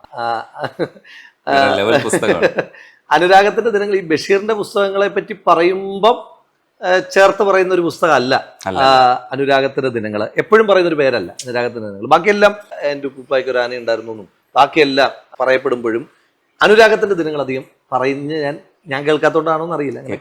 അതിന്റെ കൂടെ ഒരു കാര്യം കൂടെ പറയാം. കഴിഞ്ഞ ദിവസം നമ്മൾ സംസാരിക്കുമ്പോൾ ഈ അനുരാഗത്തിന്റെ ദിനങ്ങള് രാഹുൽ പറയുന്ന സമയത്ത് എന്റെ മനസ്സിൽ ലഡ്ഡു പൊട്ടി. കാരണം എന്താണെന്നറിയാമോ, അതിലെ പല സീനുകളും എനിക്ക് ഇപ്പോഴും ഓർമ്മയുണ്ട്. അവളുടെ കണ്ണട എങ്ങനെ എടുത്തു മാറ്റുന്ന സീനുണ്ട്. വാവ്. പിന്നെ ആ പുസ്തകത്തിന്റെ ഒരു പ്രത്യേകതയും അനുരാഗത്തിന്റെ ദിനങ്ങളിൽ ഇവർ തമ്മിലുള്ളൊരു കത്ത് വഴിയുള്ള കമ്മ്യൂണിക്കേഷൻ ആണല്ലോ കൂടുതലായിട്ടുള്ളത്. ആ കമ്മ്യൂണിക്കേഷനകത്തൂടെ എത്ര പുസ്തകങ്ങളുടെ റെഫറൻസ് ആണുള്ളത്. ബഷീർ എനിക്ക് തോന്നുന്നു ബഷീറിന്റെ ആത്മകഥാംശപരമായിട്ടുള്ള പുസ്തകമായിട്ടാണത് പറയപ്പെടുന്നത്. അതിന്റെ ആധികാരികത എനിക്ക് അറിയില്ല. എന്തായാലും ബഷീർ വായിച്ചിട്ടുള്ള പുസ്തകങ്ങളെല്ലാം അതിനകത്ത് അദ്ദേഹം എഴുതി വെച്ചിട്ടുണ്ട്. സത്യം പറഞ്ഞ അനുരാഗത്തിന്റെ ദിനങ്ങൾ ഒരു ലൈബ്രറി കാറ്റലോഗായിട്ട് ഉൾപ്പെടുത്തേണ്ടുന്ന പുസ്തകമാണെന്ന് എനിക്ക് എപ്പോഴും തോന്നുന്നു. അങ്ങനെ ബഷീറിനെ ഇഷ്ടം ഇതുകൊണ്ടാണ്. പച്ചയായ എഴുത്ത്, പച്ചയായ ജീവിതം, നമുക്ക് ഭയങ്കരമായിട്ട് പ്രയാസപ്പെടണ്ട, നമ്മളെ സ്ട്രെയിൻ എടുപ്പിക്കില്ല വായിക്കുമ്പോൾ. ഞാനൊരു സാധാരണ വായനക്കാരനാണ്. അപ്പോൾ അതുകൊണ്ട് എനിക്കൊട്ടും സ്ട്രെയിൻ ഇല്ലാതെ വായിക്കാൻ പറ്റുന്ന ഒരു പുസ്തകമാണ് ബഷീറിന്റെ എന്നുള്ളൊരു പ്രത്യേകത. ഈ ഇടയ്ക്ക് കാരശ്ശേരി മാഷിനെ കണ്ടിരുന്നു. കാരശ്ശേരി മാഷോട് പറഞ്ഞു, കാരശ്ശേരി മാഷും ബഷീറും തമ്മിൽ നല്ല അടുപ്പമാണ്. അപ്പോൾ കാരശ്ശേരി മാഷും ബഷീറും തമ്മിലുള്ള സംഭാഷണങ്ങളും ഇടപെടലുകളും എല്ലാം അദ്ദേഹം മനോഹരമായൊരു പുസ്തകമായിട്ട് ഇറക്കിയിട്ടുണ്ട്. അപ്പോൾ ഞാൻ ഈ ഇടയ്ക്ക് കോഴിക്കോട് വെച്ചിട്ട് MTയുടെ സംസ്കാരവുമായി ബന്ധപ്പെട്ട് അദ്ദേഹത്തെ കണ്ടിരുന്നു, കാരശ്ശേരി മാഷെ കണ്ടിരുന്നു. കുറച്ചാളായി കണ്ടിട്ട്. അദ്ദേഹം യാത്രയൊക്കെ കുറച്ചിരിക്കുന്ന ഒരു സമയമാണ്. അപ്പം മാഷെ കണ്ടപ്പോൾ ഞാൻ മാഷോട് പറഞ്ഞു, മാഷെ ഞാനിങ്ങനെ ജയിലിൽ കിടക്കുമ്പോൾ ആ പുസ്തകം വായിച്ചു. അസാധ്യമായ പുസ്തകമാണ്. അപ്പോൾ അതിനകത്ത് ഈ കാരശ്ശേരി മാഷും ബഷീറും തമ്മിൽ നല്ല അടുപ്പമാണെന്ന് എല്ലാവർക്കും അറിയാം. അപ്പോൾ ഈ ബഷീർ അങ്ങനെ ഈ എന്താ പറയുക, ബഷീറിന് വലിയ ഫോർമാലിറ്റികളില്ല എന്നാണ് കാരശ്ശേരി മാഷ്. നമുക്ക് നേരിട്ടുള്ള അറിവില്ലല്ലോ ബഷീറിന്. അപ്പം കാരശ്ശേരി മാഷ് പറയുന്ന ഫോർമാലിറ്റികളില്ല. അപ്പം ഇങ്ങനെ സാധാരണ ബഷീറിൻ്റെ തലത്തിലുള്ളൊരു എഴുത്തുകാരൻ്റെ ഒരു ആർഭാടങ്ങളും ഫോർമാലിറ്റികളും ഇല്ലാത്ത ഒരു ജീവിതമാണ്. എപ്പോഴും ഇങ്ങനെ ഉമ്മറത്ത് ഇങ്ങനെ ഒരു ചാരു കസേരയിൽ ഷർട്ടും ഇല്ലാതെ ഇങ്ങനെ ഇരുന്നിട്ടുള്ളൊരു ഇരിപ്പാണിരിക്കുന്നത്. എപ്പോഴും ഇങ്ങനെ ചായ കുടിച്ചുകൊണ്ടിരിക്കും. അപ്പം ചെല്ലുന്ന ഏതൊരാളോടും ചായ വേണോ എന്ന് ചോദിക്കുന്ന ഒരു ബഷീർ. അപ്പോൾ കാരശ്ശേരി മാഷിൻ്റെ വീട്ടിൽ ബഷീർ വന്നിട്ടില്ല. അപ്പോൾ അങ്ങനെ ബഷീറിനെ കാരശ്ശേരി മാഷ് ഒരു ദിവസം വീട്ടിലേക്ക് ഭക്ഷണമൊക്കെ കഴിക്കാൻ വേണ്ടിയിട്ട് ക്ഷണിക്കുന്നതും ഈ പോകുന്ന വഴിക്ക് നമ്മളെല്ലാവരും ചെയ്തിട്ടുള്ള കാര്യമാണ്. ഇപ്പോൾ ആരെങ്കിലും ഒരു പ്രധാനപ്പെട്ട ആളെ നമ്മുടെ അടുത്തേക്ക് കൊണ്ടുവരികയാണെങ്കിൽ നമ്മൾ ഇടയ്ക്കൊരു ചെറിയ ഒരു കൊട്ടേഷൻ കൂടെ പിടിക്കും, ഒരു ചെറിയ പരിപാടി കൂടെ അടുത്ത് പിടിക്കും. അപ്പോൾ അടുത്ത് വേറൊരു പരിപാടിക്ക് ക്ഷണിച്ചതും അതിനോടുള്ള ബഷീറിൻ്റെ പ്രസംഗമൊക്കെ കൂടെ ആയിട്ട് ഭയങ്കര രസമായിട്ട് എഴുതിയേക്കുന്ന ഒരു പുസ്തകം. അതിനകത്ത് കുറച്ചും കൂടെ നന്നായിട്ട് ബഷീറിനെ വ്യക്തിപരമായി അറിയാൻ പറ്റും എന്നുള്ളൊരു ഇതുണ്ട്. അതുപോലെ ഈ മനുഷ്യന്റെ ഭാഷ നമ്മൾ ആദ്യം വായിക്കുന്ന സമയത്ത് ലാളിത്യം കൊണ്ട് ശ്രദ്ധിക്കപ്പെട്ടു എന്ന് പറയുമ്പോഴും ഇതിനകത്ത് സാഹിത്യം എന്ന് പറയുന്നത് ഇത് ഒളിഞ്ഞു കിടക്കുന്ന സാഹിത്യമാണ്. അതായത് സാഹിത്യം എക്സ്പ്ലിസിറ്റ് ആയിട്ട് എഴുതാത്ത മനുഷ്യനാണ്. ഭാഷാപരമായ ബഷീറിന്റെ പ്രയോഗങ്ങൾ അത് ഭയങ്കര രസമായിട്ട് നമ്മൾ എല്ലാവരും പറയുന്നത്. ഇപ്പൊ ആകാശമിട്ടായി നമ്മൾ ഒരിക്കലും മറക്കാത്ത വാക്കായിട്ട് മാറുന്നതും അതുകൊണ്ടാണ്. അതിന്റെ കോണ്ടസ്റ്റ് എന്ന് പറയുന്നതും ഭയങ്കര രസമാണ്. നമുക്ക് ആവർത്തിച്ച് ഈ കഥ പറയാൻ പറ്റും. പിന്നെ ഉള്ളത് നമ്മൾ മറ്റെഴുത്തുകാരുമായിട്ട് മാറ്റൊരിച്ച് വരില്ലേ, അപ്പോഴാണ് ബഷീർ കൂടുതൽ തെളിഞ്ഞു വരുന്നത്. സാഹിത്യം എഴുതാൻ വേണ്ടി സാഹിത്യ വർണ്ണന ബഷീറിൽ ഞാൻ പറയട്ടെ, നമ്മുടെ എല്ലാം ജീവിതത്തിൽ ഇതൊക്കെ സംഭവിക്കുന്നുണ്ട്. നമ്മളെല്ലാവരും അത്യാവശ്യം സാഹിത്യകാരന്മാരാകേണ്ട സാഹചര്യങ്ങളിലൊക്കെ ഈ സാഹിത്യം എന്ന് പറയുന്നത് എന്തോ പിന്നെ അന്യഗ്രഹമായിട്ടുള്ളൊരു സാധനം അല്ലല്ലോ, നമുക്കിടയിൽ തന്നെ ഉള്ളതാണല്ലോ സാഹിത്യം. ഒരു പ്രണയലേഖനം എഴുതണമെന്ന് വിചാരിച്ചു, നമുക്ക് കഴിയുന്ന ഏറ്റവും വൈകാരികതയിലും ഏറ്റവും തീവ്രമായും ഏറ്റവും ചമത്കാര ഭംഗിയോടും കൂടിയിട്ടല്ലേ നമ്മൾ പ്രേമലേഖനം എഴുതുക. അതല്ലാതെ നമ്മൾ വളരെ കാഷ്വൽ ആയിട്ടല്ലല്ലോ. ഇപ്പോഴത്തെ കാലം എനിക്കറിയില്ല. ഇപ്പൊ പ്രേമലേഖനം എഴുതുന്ന ഒരു കാലത്ത് നമ്മൾ അതിനെ ഭയങ്കരമായി നമുക്കറിയാവുന്ന രാഹുൽ എഴുതിയിരുന്ന സമയത്ത് നമുക്കറിയാവുന്ന ഏറ്റവും മനോഹരമായ ഭാഷയിലും നമുക്ക് ഇപ്പം നമ്മൾ വളരെ പ്ലെയിൻ ആയിട്ടല്ലോ നമ്മൾ ഇംപ്രസ് ചെയ്യാൻ ശ്രമിക്കുകയാണല്ലോ. ഈ പ്രേമലേഖനം എഴുതുന്ന കാലത്ത്, അന്നത്തെ കാലത്ത് നമ്മളൊരു കത്തിലൂടെ നമ്മൾ ആളെ ഇംപ്രസ് ചെയ്യാൻ ശ്രമിക്കണല്ലോ. മൈൻഡിനെ ഇങ്ങനെ ഷെയ്ക്ക് ചെയ്യാൻ ശ്രമിക്കുകയാണല്ലോ നമ്മൾ. അപ്പൊ അത് നമ്മൾ ചെയ്യാറുണ്ട്. ഇനി പോകട്ടെ, നമുക്കൊരു വളരെ പ്രിയപ്പെട്ട ഒരാളുടെ മരണം ഉണ്ടാവുകയാണെന്ന് വിചാരിച്ചു. നമ്മൾ ആ മരണത്തെ വേറൊരാളോട് വിവരിക്കുന്നത് എങ്ങനെയാണ്? വളരെ പ്ലെയിൻ ആയിട്ടാണോ? അയാൾ മരിച്ചുപോയി എന്നാണ് നമ്മൾ പറയുക. നമ്മുടെ വാക്കുകൾ എത്ര തീവ്രമായിരിക്കും, എത്ര ഇൻറ്റൻസ്ഡ് ആയിരിക്കും ആ ഫീലിങ്ങുകൾ. അപ്പൊ ബഷീറിന്റെ പ്രത്യേകത ഇതാണ്. നമ്മുടെയൊക്കെ ഉള്ളിലുള്ള ഒരു ഭാഷയുണ്ടല്ലോ നമുക്കൊക്കെ, അത് നമുക്ക് എപ്പോഴും വരില്ല. ഇപ്പം ഈ ഒരു പ്രേമലേഖനം എഴുതുമ്പോഴല്ലാതെ നമുക്ക് ആ പ്രണയത്തിന്റെ ഭാഷ വരണം എന്ന് നിർബന്ധമില്ല. നമുക്ക് ഒരാളുടെ മരണത്തെ പറ്റി അല്ലെങ്കിൽ ഒരു ലവ് ലോസ്റ്റിന്റെ ഫീലിങ്ങിന്റെ സമയത്ത് ഉണ്ടാകുന്ന ഒരു വിരഹം ഉണ്ടല്ലോ, ആ വിരഹത്തിൻ്റെതായ സമയത്ത് നമുക്ക് വരുന്ന ഭാഷ ഇപ്പൊ വെറുതെ ഇരിക്കുമ്പോൾ നമുക്ക് വരണം എന്നില്ല. ഞാൻ പറയുന്നത് അതൊക്കെ നമ്മുടെ ഓരോ വികാരങ്ങളാണ്. ആ വികാരങ്ങളെല്ലാം അതേ തീവ്രതയിൽ തന്നെ ബഷീറിന് അതാത് ഘട്ടങ്ങളിൽ പ്രതിഫലിപ്പിക്കാൻ പറ്റുന്നു എന്നുള്ളതാണ്. അത് മുഴച്ചു നിൽക്കാതെ നമുക്ക് അതിനോട് ചേർന്ന് തന്നെ ഇങ്ങനെ പോകാനായിട്ട് പറ്റുന്നത്. പ്രണയത്തെ കുറിച്ച് പറയുമ്പോൾ രാഹുലിന് ഇഷ്ടപ്പെട്ട കുറേ സിനിമകളിൽ ഒരു സിനിമ തൂവാനത്തുമ്പികളാണ്. തൂവാനത്തുമ്പികളെ കുറിച്ച് സംസാരിക്കുന്ന സമയത്ത് രാഹുലിന് പല പെർസ്പെക്റ്റീവ്സ് ഉണ്ട്. ഇപ്പം നമ്മൾ ക്ലാരയെ കുറിച്ച് ഏറ്റവും കൂടുതൽ വർണ്ണിക്കുമ്പോഴും ഞാൻ ജയകൃഷ്ണൻ്റെ ഒരു പെർസ്പെക്റ്റീവ് നോക്കിയിട്ടുണ്ട്. ജയകൃഷ്ണൻ അയാളോട് പറഞ്ഞതാണ്, ഞാൻ നിന്നെ കെട്ടിക്കോളാം എന്ന് പറഞ്ഞതാണ്. കല്യാണത്തെ സംബന്ധിച്ചിട്ടുള്ള അവളുടെ ഒരു ആശങ്ക ഉണ്ടാവാം, പിന്നെ കുറച്ച് സ്വാതന്ത്ര്യമോഹം ഉണ്ടാവാം. പക്ഷെ അപ്പോഴും ജയകൃഷ്ണൻ വെയിറ്റ് ചെയ്തു. അവസാനം സംഭവിക്കുന്നതെന്ന് വെച്ചാൽ ഇത്രയും ഇതൊക്കെ ചെയ്തിട്ടും അവൾ പോയിട്ട് ഒരു കല്യാണം കഴിച്ചു എന്നുള്ളത് എനിക്കൊരു ഇതായിട്ട് തോന്നിയിട്ടുണ്ട്. അവൾ കല്യാണം കഴിക്കാൻ പാടില്ലായിരുന്നു. അങ്ങനെയാണെങ്കിൽ ജയകൃഷ്ണനെ പോലൊരു മുത്തിനെ കിട്ടിയിട്ട് കല്യാണം കഴിക്കാത്ത ആള് പിന്നെ പോയി കല്യാണം കഴിച്ചത് മോശമായിപ്പോ എന്ന അഭിപ്രായമുണ്ട്. ഇതെന്റെ അഭിപ്രായമാണ്. അതിന്റെ തൂവാനത്തുമ്പികളിൽ ഒരുപാട് പെർസ്പെക്റ്റീവ് നമുക്ക് എടുക്കാൻ പറ്റും. അതിനകത്ത് ഏറ്റവും സെലിബ്രേറ്റഡ് പെർസ്പെക്റ്റീവ് ആണ് ക്ലാരയുടെ പെർസ്പെക്റ്റീവ്. വേറൊരു കഥാപാത്രം ഉണ്ട് അവിടെ. ഇപ്പം ജയകൃഷ്ണനും ക്ലാരയിലൂടെയും പോകുമ്പോ തന്നെ അവിടെ രാധയുടെ, പാർവതിയുടെ വളരെ പവർഫുൾ ആയിട്ടുള്ള ഒരു കഥാപാത്രം ഉണ്ട്. അതായത് മണ്ണാർത്തൊടിയിലെ ജയകൃഷ്ണന്റെ എല്ലാ തരത്തിലുമുള്ള ജീവിതങ്ങളെ പറ്റി നന്നായി ബോധ്യമുള്ള ഒരാളാണ് രാധ. എല്ലാ തരത്തിലുള്ള ജീവിതം, അയാളുടെ സോക്കോൾഡ് ദുർനടപ്പുകളെല്ലാം അറിയുന്ന ഒരാളാണ് രാധ. എന്നിട്ടും രാധ വളരെ തീവ്രമായിട്ട് തന്നെയാണല്ലോ രാധയുടെ ആംഗിളില് ജയകൃഷ്ണനോടുള്ള സ്നേഹം. കാരണം ഇതെല്ലാം അറിയാം. രാധ ജയകൃഷ്ണനെ വിവാഹം കഴിക്കാൻ ആഗ്രഹിക്കുന്നുണ്ട്. അപ്പം അതിനകത്ത് അവർക്കൊരു വിട്ടുവീഴ്ചയില്ല. റെയിൽവേ സ്റ്റേഷനിൽ വരുന്ന സീനിൽ നമ്മൾ യാത്ര ചെയ്യുക ഒന്നെങ്കിൽ ക്ലാരയിലൂടെ അല്ലെങ്കിൽ ജയകൃഷ്ണനിലൂടെയാണല്ലോ. അപ്പൊ നമ്മൾ ആഗ്രഹിക്കുക റെയിൽവേ സ്റ്റേഷനിൽ വെച്ച് പിന്നെ ക്ലാരയും ജയകൃഷ്ണനും ഒന്നിക്കണം എന്നാണ്. പക്ഷെ അവിടെ ദൂരെ നിന്ന് നോക്കുന്ന ഒരു രാധയുണ്ട്. ഇവരെ ഒന്നിക്കരുതെന്ന് മാത്രം ആഗ്രഹിച്ചിട്ട് ആ കാഴ്ച കാണുമ്പം ഒരു ആശ്വാസം ഉണ്ടാകുന്ന ഒരു രാധയുടെ കഥാപാത്രമുണ്ട്. അപ്പൊ അത് തൂവാനത്തുമ്പികൾ ഭയങ്കര കോംപ്ലക്സിറ്റിയുടെ ഒരു സിനിമയാണ്. അതുപോലെ തൂവാനത്തുമ്പികൾ പോലെ ആഘോഷിക്കപ്പെട്ടിട്ടുണ്ടോ എന്ന് എനിക്കറിയില്ല. രാധാമാധവ് എനിക്ക് ഭയങ്കര ഇഷ്ടമുള്ളൊരു സിനിമയാണ്. ഞാൻ പറഞ്ഞത് ആഘോഷിക്കപ്പെട്ടിട്ടില്ല എന്ന് പറയുമ്പം ഞാൻ അങ്ങനെ പറയുന്നത് മോശമായെന്നോ അല്ലെങ്കിൽ അത് അങ്ങനെയൊന്നുമല്ല. നമ്മളെപ്പോഴും പറയുന്ന ഒരു കോമൺ സിനിമ തൂവാനത്തുമ്പികളാകുമ്പോൾ രാധാമാധവ് അത്രയും ചർച്ച ചെയ്യപ്പെടുന്നില്ല. രാധാമാധവത്തിനകത്ത് ഒന്ന് ഈ അച്ഛനും മകനും വളരെ അടുപ്പമുള്ള ഭയങ്കര സൗഹൃദമുള്ള രണ്ടുപേര്. മകനും എന്ന് വെച്ചാൽ വളർത്തുമകനാണല്ലോ, മകനും കാമുകിയും തമ്മിൽ വളരെ വളരെ വലിയ ബന്ധമുണ്ടാകുന്നു.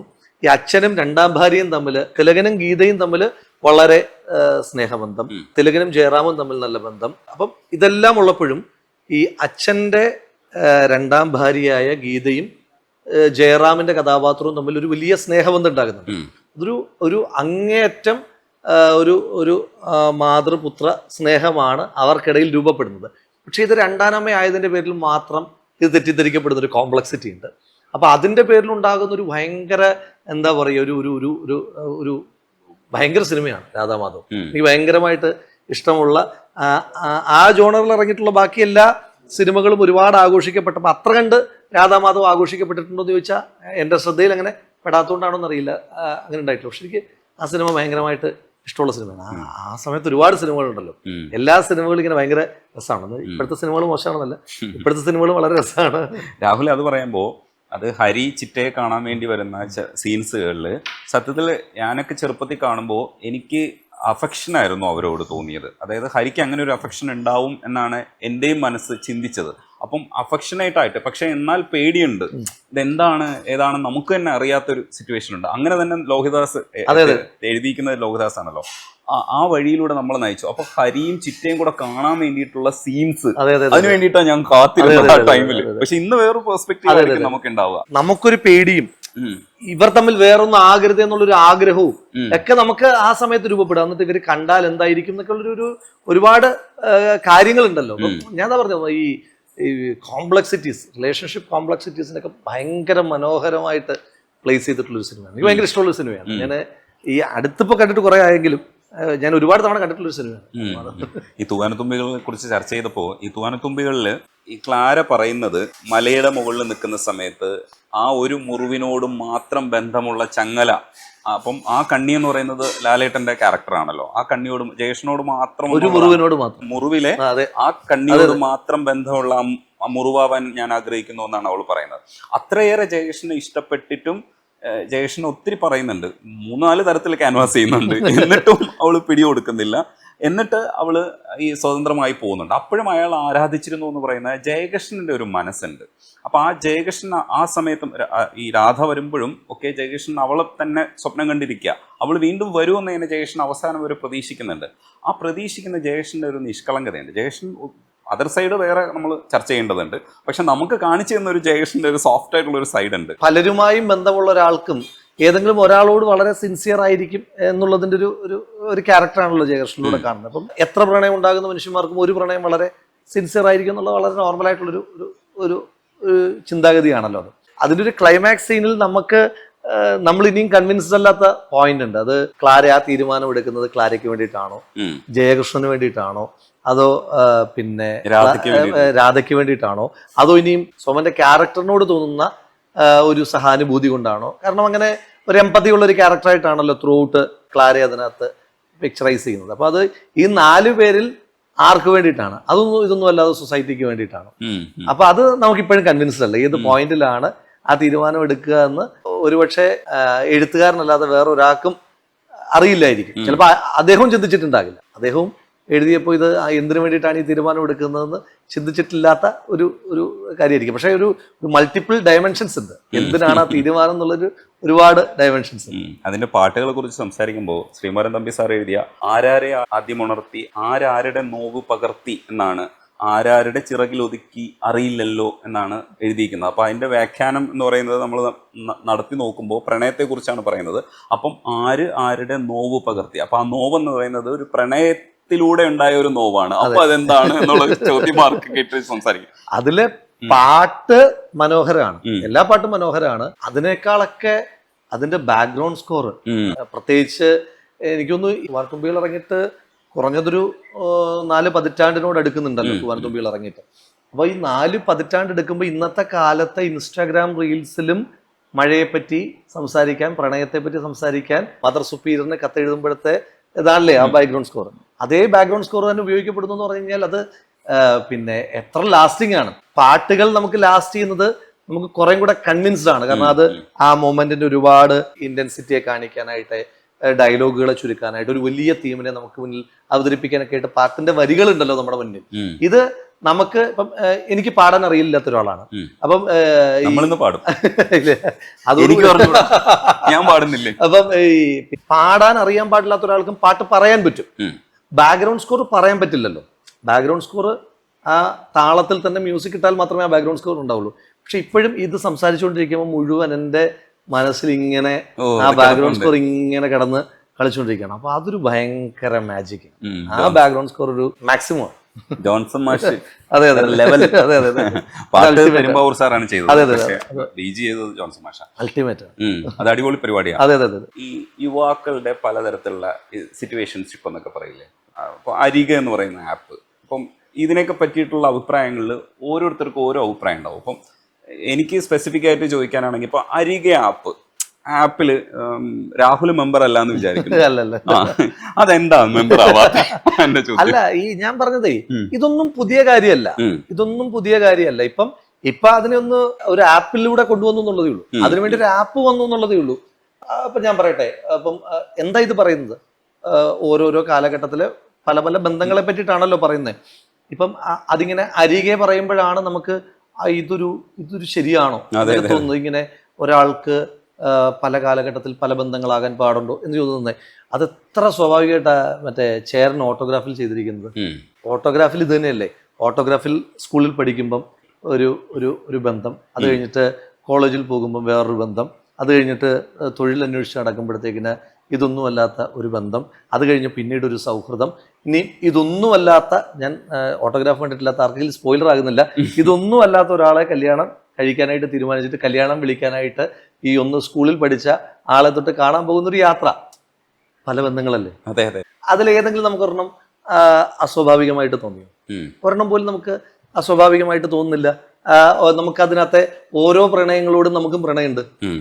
ചേരൻ സ്കൂളിൽ പഠിക്കുമ്പോൾ പ്രേമിക്കുന്ന ആളോട് നമുക്ക് പ്രണയമുണ്ട്, കോളേജിൽ പഠിക്കുമ്പോൾ പ്രേമിക്കുന്ന ആളോട് നമുക്ക് പ്രേമമുണ്ട്. അപ്പോൾ എല്ലാവരോടും അവസാനം സ്നേഹയോട് വരെ നമുക്ക് പ്രേമം ഉണ്ടാകുന്നുണ്ട്. അത് കഴിഞ്ഞിട്ടാണ് ചേരൻ ഇങ്ങനെ വേറൊരാളെ വിവാഹം കഴിക്കാനായിട്ട് പോകുന്നത്. അപ്പം അത് അങ്ങനെ തന്നെ അവതരിപ്പിച്ചു. പോട്ടെ, ഭയങ്കരമായി ആഘോഷിക്കപ്പെട്ട സിനിമയല്ലേ നമ്മുടെ വാരണമായിരം.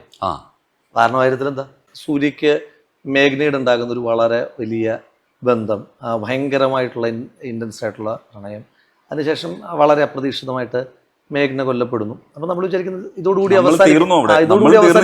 നമ്മൾ തീരുമ്പോഴാണല്ലോ പിന്നെ അഞ്ചല എന്നുള്ള പാട്ടൊക്കെ വരുന്നു. അതൊക്കെ നമ്മുടെ ഈ റിപ്പീറ്റഡ് പ്ലേ ലിസ്റ്റിലുള്ള പാട്ടാണ്. അതെ അതെ അതെ, എന്റെ റിപ്പീറ്റഡ് പ്ലേ ലിസ്റ്റിലുള്ള പാട്ടാണ്. അപ്പം അത് അവിടെ കഴിഞ്ഞു എന്നാണല്ലോ വിചാരിക്കുന്നത്. അല്ല, പിന്നെ അടുത്ത ആളിലേക്ക് അത് എന്താ പറയാ, ഇങ്ങനെ മനുഷ്യ ജീവിതത്തിൽ നമുക്കിങ്ങനെ ഉണ്ടാകലുണ്ട്.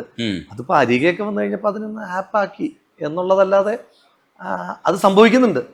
അത് അതിൽ രജിസ്റ്റേർഡ് ആണോ അല്ലയോ എന്നുള്ളത് മാറ്റി നിർത്തിയാൽ ജീവിതത്തിൽ ഒരുപാട് മനുഷ്യന്മാരുടെ ജീവിതത്തിൽ ഇങ്ങനെ ഓരോരോ കാലഘട്ടത്തിൽ ഓരോരോ വലിയ വൈകാരികമായിട്ടുള്ള ഹൃദയബന്ധങ്ങൾ ഉണ്ടാകുന്നുണ്ട്.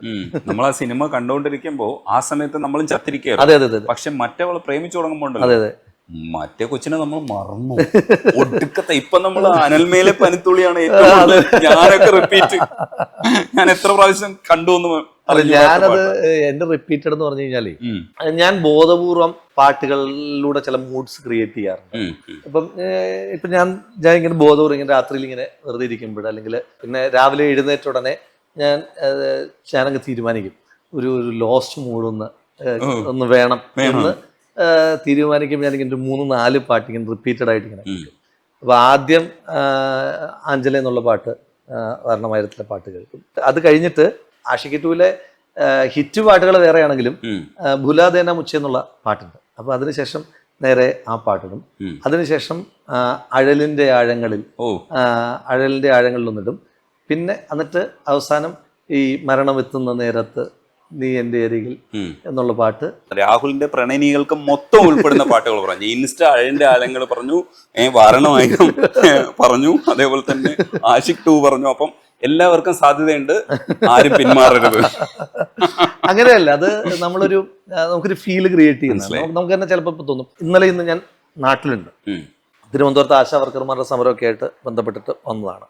ഞാൻ മുൻപ് ഭാഗമായിരുന്നൊരു സ്ഥാപനത്തിന്റെ 60ാം വാർഷികത്തിൽ പോയി. അപ്പൊ അവിടെ പോയി കഴിഞ്ഞ് കഴിഞ്ഞപ്പോൾ അവര് MLA ആയതിനൊരു ആദരവ് തരികയാണ്. അപ്പോൾ അതിനകത്ത് അവരൊരു 2 മിനിറ്റ്, അപ്പൊ ഞാനൊരു പാരലൽ കോളേജ് അധ്യാപകൻ കൂടിയായിരുന്നു ദീർഘകാലം. അപ്പം അവരൊരു 2 മിനിറ്റ് പഴയ ഫോട്ടോസ് എല്ലാം കൂടെ വെച്ചിട്ടൊരു വീഡിയോ ഇട്ടു. വീഡിയോ ഇട്ട് കഴിഞ്ഞിട്ട് ഭയങ്കരമായി നൊസ്റ്റാൾജിക്കായി കഴിയുമ്പോൾ ഞാനിപ്പം കുറച്ചു മുന്നേ കണ്ട ജോബിയെ വിളിച്ചിട്ട് ഞാൻ പറഞ്ഞു, അളിയെ ഞാൻ ഭയങ്കര നൊസ്റ്റാൾജിയിലാണെന്ന് പറഞ്ഞിട്ട് പിന്നെ ഞാൻ അടൂര് തൊട്ട് തിരുവനന്തപുരം വരെ ഈ നൊസ്റ്റാൾജിക് സോങ്ങുകളുടെ ഒരു വേലിയേറ്റമായിരുന്നു. അത് കാറ്റാടിത്തണലിൽ തുടങ്ങി, പിന്നെ മനസ്സിന് മറയില്ലയിൽ തുടങ്ങി എന്ന് വേണ്ട അക്കാലത്ത് നമ്മുടെ കുറെ പാട്ടുകളുണ്ടായിരുന്നു.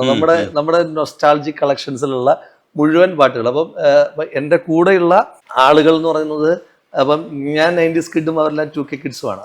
അപ്പൊ ഈ ഞങ്ങൾ തമ്മിൽ ഇങ്ങനെ വണ്ടിയിലൊക്കെ ഇങ്ങനെ പോകുമ്പോൾ രസകരമായിട്ട് 2K കിഡ്സ് എന്നെ ആക്കാറുണ്ട്, 90 കിഡ്സ് എന്ന നിലയിൽ അവരെ ആക്കാറുണ്ട്. അപ്പൊ ഞങ്ങൾ അങ്ങനെ ഒരു ഗിവ് ആൻഡ് ടേക്കിൽ പോവുകയാണ്. അപ്പൊ ഈ 2K കിഡ്സിൽ ഇവരിങ്ങനെ പുച്ഛത്തോടു കൂടി ഇതൊക്കെ ഏത് പാട്ട് എന്ന് പറഞ്ഞിട്ട് ഞാൻ പറഞ്ഞത് അന്നത്തെ കാലത്തെ പ്രണയഗാനങ്ങൾ മാത്രമല്ല, അന്നത്തെ കാലത്തെ എല്ലാ പാട്ടുകളോടും നമ്മൾ കേട്ടിപ്പം കാടിറങ്ങി ഓടി വരും ഒരു മൂകനായ കാട്ടുകട് വേട്ടയാടി ആടി ഇതൊഴിവാ എന്നുള്ള പാട്ട് വരെ എന്ന് വേണ്ട ആ കാലഘട്ടത്തിലെ എല്ലാ പാട്ടുകളും ഇങ്ങനെ റിപ്പീറ്റഡ് ആയിട്ട് കേട്ട് അവന്മാരെ വെറുപ്പിച്ച്. അപ്പൊ എന്നോടൊപ്പം റിനോ എന്ന് പറയുന്ന എൻ്റെ ഒരു സഹപ്രവർത്തനുണ്ട്. അപ്പം ഞങ്ങൾ ഏകദേശം ഒരേ പ്രായക്കാരാണ്. അപ്പം ഞങ്ങൾക്ക് രണ്ടിനും ഇത് കണക്റ്റഡ് ആണ്. മറ്റേ ഇതൊക്കെ ഏത് പാട്ടടേ ലോകം. ഇപ്പൊ ഈ കട്ടുറുമ്പിന്റെ കല്യാണം, അന്നത്തെ കാലത്ത് നമ്മള് പിന്നെ സ്കൂളിലൊക്കെ പഠിക്കുന്ന കാലത്ത് അടിച്ചുപൊളി പാട്ടുകളൊന്നാണല്ലോ. കട്ടുറുമ്പിന്റെ കല്യാണം, പൊട്ടുകുത്തണ പാപ്പാത്തി എന്നൊക്കെയുള്ള പാട്ട്. ഇതൊക്കെ ഇങ്ങനെയൊക്കെ പാട്ടുകൾ മലയാളത്തിലുണ്ടോ? അന്നത്തെ ഹിറ്റ് എന്ന് വെച്ചാൽ ഇപ്പോഴും ലാസ്റ്റ് ചെയ്യുന്ന പാട്ടുകളാണല്ലോ ഇവന്മാരൊക്കെ കേൾക്കുന്നത്. ഈ പിന്നെ 2K കിഡ്സ് അവന്മാർക്ക് പിന്നെ പ്രേമനഷ്ടം ഉണ്ടാകുമ്പോഴാണല്ലോ നമ്മുടെ 90 കിഡ്സിന്റെ പാട്ടിലേക്ക് ഇവന്മാരാകെ വരുന്നത്. അന്നേരം വന്നിട്ടാണല്ലോ ഒന്ന് എടുത്തിട്ട് പോകുന്നത്. അപ്പൊ ബാക്കി ഈ പാട്ടുകളൊന്നും ഇവർക്ക് എടുക്കേണ്ടുന്നൊരു സാഹചര്യം ഉണ്ടാകുന്നില്ല. പിന്നെ നമ്മൾ ട്രോൾ മെറ്റീരിയൽ ആയിട്ടാണല്ലോ ഇവർ ഇതൊക്കെ എടുക്കുന്നത്. അതുകൊണ്ട് അപ്പം അതിനകത്ത് അവന്മാർക്ക് കണക്റ്റഡ് ആയ പാട്ട്, ഇപ്പം മനസ്സിന് മറയില്ല എന്നുള്ള പാട്ട് മാത്രമാണ് അവന്മാർക്ക് എനിക്കൊന്ന് കണക്റ്റഡ് ആയത്. കാരണം അത് മനസ്സിന് മറയില്ല എന്നുള്ള പാട്ട് എല്ലാ കോളേജ് സെന്റ് ഓഫുകളുടെ മാൻഡേറ്ററി സോങ് ആണല്ലോ. അതുകൊണ്ട് മാത്രം അവന്മാർക്ക് അത് കണക്റ്റഡ് ആയി. ബാക്കി ഭയങ്കര നമുക്ക് പക്ഷെ നമ്മള് വേറെ ലോകത്താണ്. പക്ഷെ അഴലിന്റെ ആഴങ്ങളിൽ ഇപ്പോഴും വരുന്ന ഒരു സാധനമാണ്. അഴലിന്റെ ആഴങ്ങൾ കുറച്ചും കൂടെ ഒരു പുതിയ പാട്ടാണ്. താരതമ്യേന കുറച്ചും കൂടെ പുതിയ പാട്ടാണ്. പക്ഷെ ഇൻസ്റ്റയിൽ ഭയങ്കരമായിട്ട് ഇൻസ്റ്റയിൽ അതിന്റെ വരികൾ എത്ര മനോഹരമാണ്. ഒരു വിരഹത്തെ മാക്സിമം റൊമാൻറ്റിസൈസ് ചെയ്തൊക്കെയാണല്ലോ. അഴലിന്റെ ആഴങ്ങളിൽ അവൾ മാഞ്ഞു പോയി, നോവിന്റെ തീരങ്ങളിൽ ഞാൻ മാത്രമായി എന്ന് പറയുന്നതിനപ്പുറം എന്താ നമുക്ക് പറയാനുള്ളത്? അതുപോലെ എനിക്ക് ഈ മരണമായതുകൊണ്ടാണ് ഈ റഫീഖ് അഹമ്മദിന്റെ മരണം എത്തുന്ന നേരത്ത് എന്നൊക്കെ പറയുമ്പോൾ ഉണ്ടാകുന്നൊരു മരണം എന്നൊക്കെ കേൾക്കാനുള്ള ഒരു അസ്വസ്ഥമുണ്ട്. പക്ഷെ അത് എത്ര മനോഹരമായൊരു പ്രണയഗാനമാണ് അല്ലേ? മരണം എത്തുന്ന നേരത്ത് എൻ്റെ അരികിൽ നീ ഉണ്ടാകണമെന്ന് ആഗ്രഹിക്കുന്നതും അല്ലേ, ഒടുവിൽ അകത്തേക്ക് എടുക്കുന്ന ശ്വാസത്തിന്റെ കണികയിൽ നിന്റെ ഗന്ധം ഉണ്ടാകണമെന്ന് ആഗ്രഹിക്കുന്നതും അല്ലേ, മനോഹരമായ പ്രണയഗാനമാണ് മരണം എത്തുന്ന നേരത്ത്. രാഹുലിനെ ഇഷ്ടപ്പെടുന്നവരെല്ലാം ആ പാട്ട് ഇനി രാഹുലിനെ അയച്ചു കൊടുക്കണം. അപ്പൊ രാഹുൽ എല്ലാവർക്കും മറുപടി തരും. ഇപ്പൊ 3-4 പരിപാടികൾ നിങ്ങൾക്ക് മനസ്സിലായില്ലേ? രാഹുൽ ശരിക്കും ഇത്രയും സുമുഖനും സുന്ദരനും സൽസ്വഭാവിയും സർവോപരി ഗ്ലാമറസ് ആയിട്ടുള്ള പൊസിഷനിലുള്ള മനുഷ്യനാണ്. അവിടെ റൂഫി തലയിടിച്ചിട്ട് താഴെ എത്തിയിട്ടുണ്ട്. പക്ഷേ നിങ്ങളുടെ പ്രണയത്തെ കുറിച്ചൊന്നും ഇവിടെ നാട്ടില്, അതായത് റൂമേഴ്സ് അല്ലാതെ റിയൽ ആയിട്ട് ഒരു സാധനം കിട്ടാനില്ല, ഒരു മെറ്റീരിയൽ കിട്ടാനില്ല. ഞാൻ തപ്പി നോക്കിയപ്പോ റിയൽ ആയിട്ടുള്ള ഒരു മെറ്റീരിയലും ഇല്ല. ഇത്രയേറെ ഗ്ലാമറസ് ആയിട്ടുള്ള ഒരു മനുഷ്യൻ, ഇത്രയേറെ ഇങ്ങനെ നിൽക്കുന്ന ആള്, നമ്മളിപ്പോ തമാശക്ക് പറയുകയാണെങ്കിൽ വിജൃംഭിച്ച് നിൽക്കുന്ന ഒരാളാണ്. അങ്ങനെ ഒരാൾക്ക് ഈ പ്രണയത്തെ എങ്ങനെ ഇത്രയും മറച്ചു വെക്കാൻ കഴിയുന്നത്? ജീവിതത്തിൽ നല്ല പ്രണയങ്ങളൊക്കെ ഉണ്ടായിട്ടുണ്ട്. ഭയങ്കരമായിട്ടുള്ള പ്രണയങ്ങളൊക്കെ ഉണ്ടായിട്ടുണ്ട്. എനിക്ക് പ്രണയമേ ജീവിതത്തിൽ തോന്നിയിട്ടില്ല എന്ന് പറഞ്ഞു കഴിഞ്ഞാൽ ഈ നാട്ടിൽ ഈ ക്യാമറ പോലും വിശ്വസിക്കുമെന്ന് എനിക്ക് തോന്നുന്നില്ല. ക്യാമറ പോലും പൊട്ടിത്തെറിക്കും. അതുകൊണ്ട് ഞാൻ അങ്ങനെ ഒരു കടുക്കുകയും ചെയ്യുന്നില്ല. വളരെ ഇന്റൻസ് ആയിട്ടുള്ള പ്രണയങ്ങൾ ഉണ്ടായിട്ടുണ്ട്. ലൈഫിന്റെ പാർട്ടാണല്ലോ അതൊക്കെ. അതുപോലെ ഈ ഡൽഹി കോളേജ് കാലഘട്ടം എന്ന് പറയുന്നത് അത് കുറച്ചുകൂടെ നമുക്കൊരു വിഷനാണ്. ഒന്നാമത് കേരളത്തിൽ ജനിച്ചു വളർന്ന നമ്മളെ സംബന്ധിച്ചിടത്തോളം കുറച്ചുകൂടെ ബ്രോഡായിട്ടുള്ളൊരു സിറ്റുവേഷനിലേക്ക് നമ്മൾ എത്തിപ്പെടുകയാണ്. അവിടെ കുറച്ചുകൂടെ നമ്മൾ വളരും, അതേപോലെ തന്നെ കുറച്ചുകൂടെ സ്വാതന്ത്ര്യം കിട്ടും. ആ കാലഘട്ടത്തേക്ക് നമ്മൾ എങ്ങനെയാണ് ഉപയോഗിച്ചത് എന്നുള്ളതാണ്. ഡൽഹി പഠനം ഭയങ്കര, അതായത് നമ്മളിവിടെ വിദ്യാർത്ഥി രാഷ്ട്രീയമൊക്കെ കളിച്ച് ഗ്രാജുവേഷൻ കഴിഞ്ഞിട്ട് തെറ്റല്ലാത്തൊരു അക്കാദമിക് പശ്ചാത്തലവുമായിട്ടാണ് ഗ്രാജുവേഷൻ കഴിഞ്ഞിട്ട് ഡൽഹി യൂണിവേഴ്സിറ്റിയുടെ എൻട്രൻസ് ചെയ്തിട്ട് പോകുന്നത്. അപ്പോൾ സെയിൻറ്റ് സ്റ്റീഫൻസിൽ പഠിക്കാൻ പോകുന്നു. അപ്പോൾ അത് നമ്മുടെ സ്വപ്ന ക്യാമ്പസാണ് സ്റ്റീഫൻസ്. യൂണിവേഴ്സിറ്റിയിലെ മികച്ച മാർക്കുകളൊന്ന് കാലഘട്ടത്തിൽ നമുക്കുണ്ട്. അതൊരു പൊങ്ങച്ചായിട്ട് പറഞ്ഞതല്ല, ഉണ്ട്. അപ്പം അന്ന് നമുക്കതൊരു പൊങ്ങച്ചായിട്ടൊക്കെ തോന്നിയിരുന്നു. നമ്മളിങ്ങനെ നല്ല മാർഗ്ഗമാണല്ലോ എന്നൊക്കെ ഉള്ളൊരു പൊങ്ങച്ചവുമായിട്ട് അവിടെ ചെന്ന് കഴിഞ്ഞപ്പോൾ നമ്മളിങ്ങനെ ഇരിക്കുമ്പം നമ്മളൊന്നുമേ അല്ല എന്ന് ബോധ്യപ്പെടാനായിട്ട് ഡൽഹി യൂണിവേഴ്സിറ്റി, പ്രത്യേകിച്ച് സ്റ്റീഫൻസിലൊക്കെ ഒരു പഠനം ഭയങ്കരമായിട്ട് സഹായിച്ചിട്ടുണ്ട്. കാരണം പല യൂണിവേഴ്സിറ്റി ടോപ്പേഴ്സാണ് അവിടെ വന്നിരിക്കുന്നവരെല്ലാവരും തന്നെ യൂണിവേഴ്സിറ്റി ടോപ്പേഴ്സാണ്. അപ്പോൾ അവരുടെ ഒന്നും മുന്നിൽ നമ്മളൊന്നും അല്ല എന്നുള്ളൊരു തോന്നൽ ഉണ്ടാകാനായിട്ട് ഭയങ്കരമായിട്ട് സഹായിച്ചിട്ടുണ്ട്. പിന്നെ കുറേ നല്ല അധ്യാപകരുണ്ടായിട്ടുണ്ട്. പിന്നെ എൻ്റെ സബ്ജക്റ്റ് ഹിസ്റ്ററിയാണ്. കുറച്ചുകൂടെ ഒരു ഹിസ്റ്ററിയെ സീരിയസ് ആയിട്ട് എടുക്കാൻ, ഒരു മുഴുവൻ സമയ പൊതുപ്രവർത്തകനായിരുന്നില്ലായിരുന്നുവെങ്കിൽ എന്തായിരുന്നു ആഗ്രഹം എന്ന് ചോദിച്ചു കഴിഞ്ഞാൽ ഒരു ചരിത്രകാരനായ ഹിസ്റ്റോറിയനായിട്ട് തന്നെ ഉള്ളൊരു അധ്യാപകൻ, ഒരു കോളേജ് അധ്യാപകനാകാൻ തന്നെ ആഗ്രഹിച്ച ആ വഴിയിലൂടെ തന്നെയായിരുന്നു ഞാൻ പ്ലാൻ ചെയ്ത് പോയിക്കൊണ്ടിരുന്നത്. അപ്പോൾ ആ ഹിസ്റ്ററിയെ വളരെ സീരിയസ് ആയിട്ട് കാണാൻ സാധിച്ചിട്ടുണ്ട്. PhD ചെയ്യുന്നുണ്ട്. പിന്നെ ഡൽഹിയുടെ വേറൊരു ശീലം ചായ കുടി ഭയങ്കര ശീലമാക്കി തന്നത്. കാരണം ഈ ചായ കുടിക്കാൻ പോകാന്ന് പറഞ്ഞൊരു ഇവന്റാണ്. എന്നുവെച്ചാൽ നമുക്ക് സൗഹൃദം പങ്കിടാനായിട്ട്, സ്നേഹം പങ്കിടാനായിട്ട്, വർത്താനം പറയാനായിട്ട്, വിശേഷങ്ങൾ പറയാനായിട്ട്, പ്രശ്നങ്ങൾ പരിഹരിക്കാനായിട്ട്, കോംപ്രമൈസ് ടോക്ക്, പിന്നെ മീറ്റപ്സ്, ഇതിന്റെ എല്ലാത്തിൻ്റെയും കൂടെ ഒരു കാരണമാണ് ചായ കുടിക്കാൻ പോലെ എന്ന് പറയാൻ പറ്റുന്നൊരു സാധനമാണ്. അപ്പം ചായ കുടിയായിട്ട് ബന്ധപ്പെട്ടിട്ട് എൻ്റെ കോളേജിന്റെ പുറത്തുള്ള 2 സുഹൃത്തുക്കൾ എനിക്കുണ്ടാവും. അപ്പം ഞങ്ങൾ രാത്രിയിൽ ചായ കുടിക്കും. അപ്പോൾ അത് ഇവിടുത്തെ ഒരു ശീലമാണ്. അപ്പം ഒരിക്കൽ പോകുമ്പം അപ്പം ഇവർ ഇങ്ങനെ യാത്ര ചെയ്ത് വരുമ്പോഴത്തേന് ഗേറ്റ് മാറിയിട്ട് അപ്പോൾ ഇങ്ങനെ ഗേറ്റ് ഇങ്ങനെ അടഞ്ഞു കിടക്കുകയാണ്.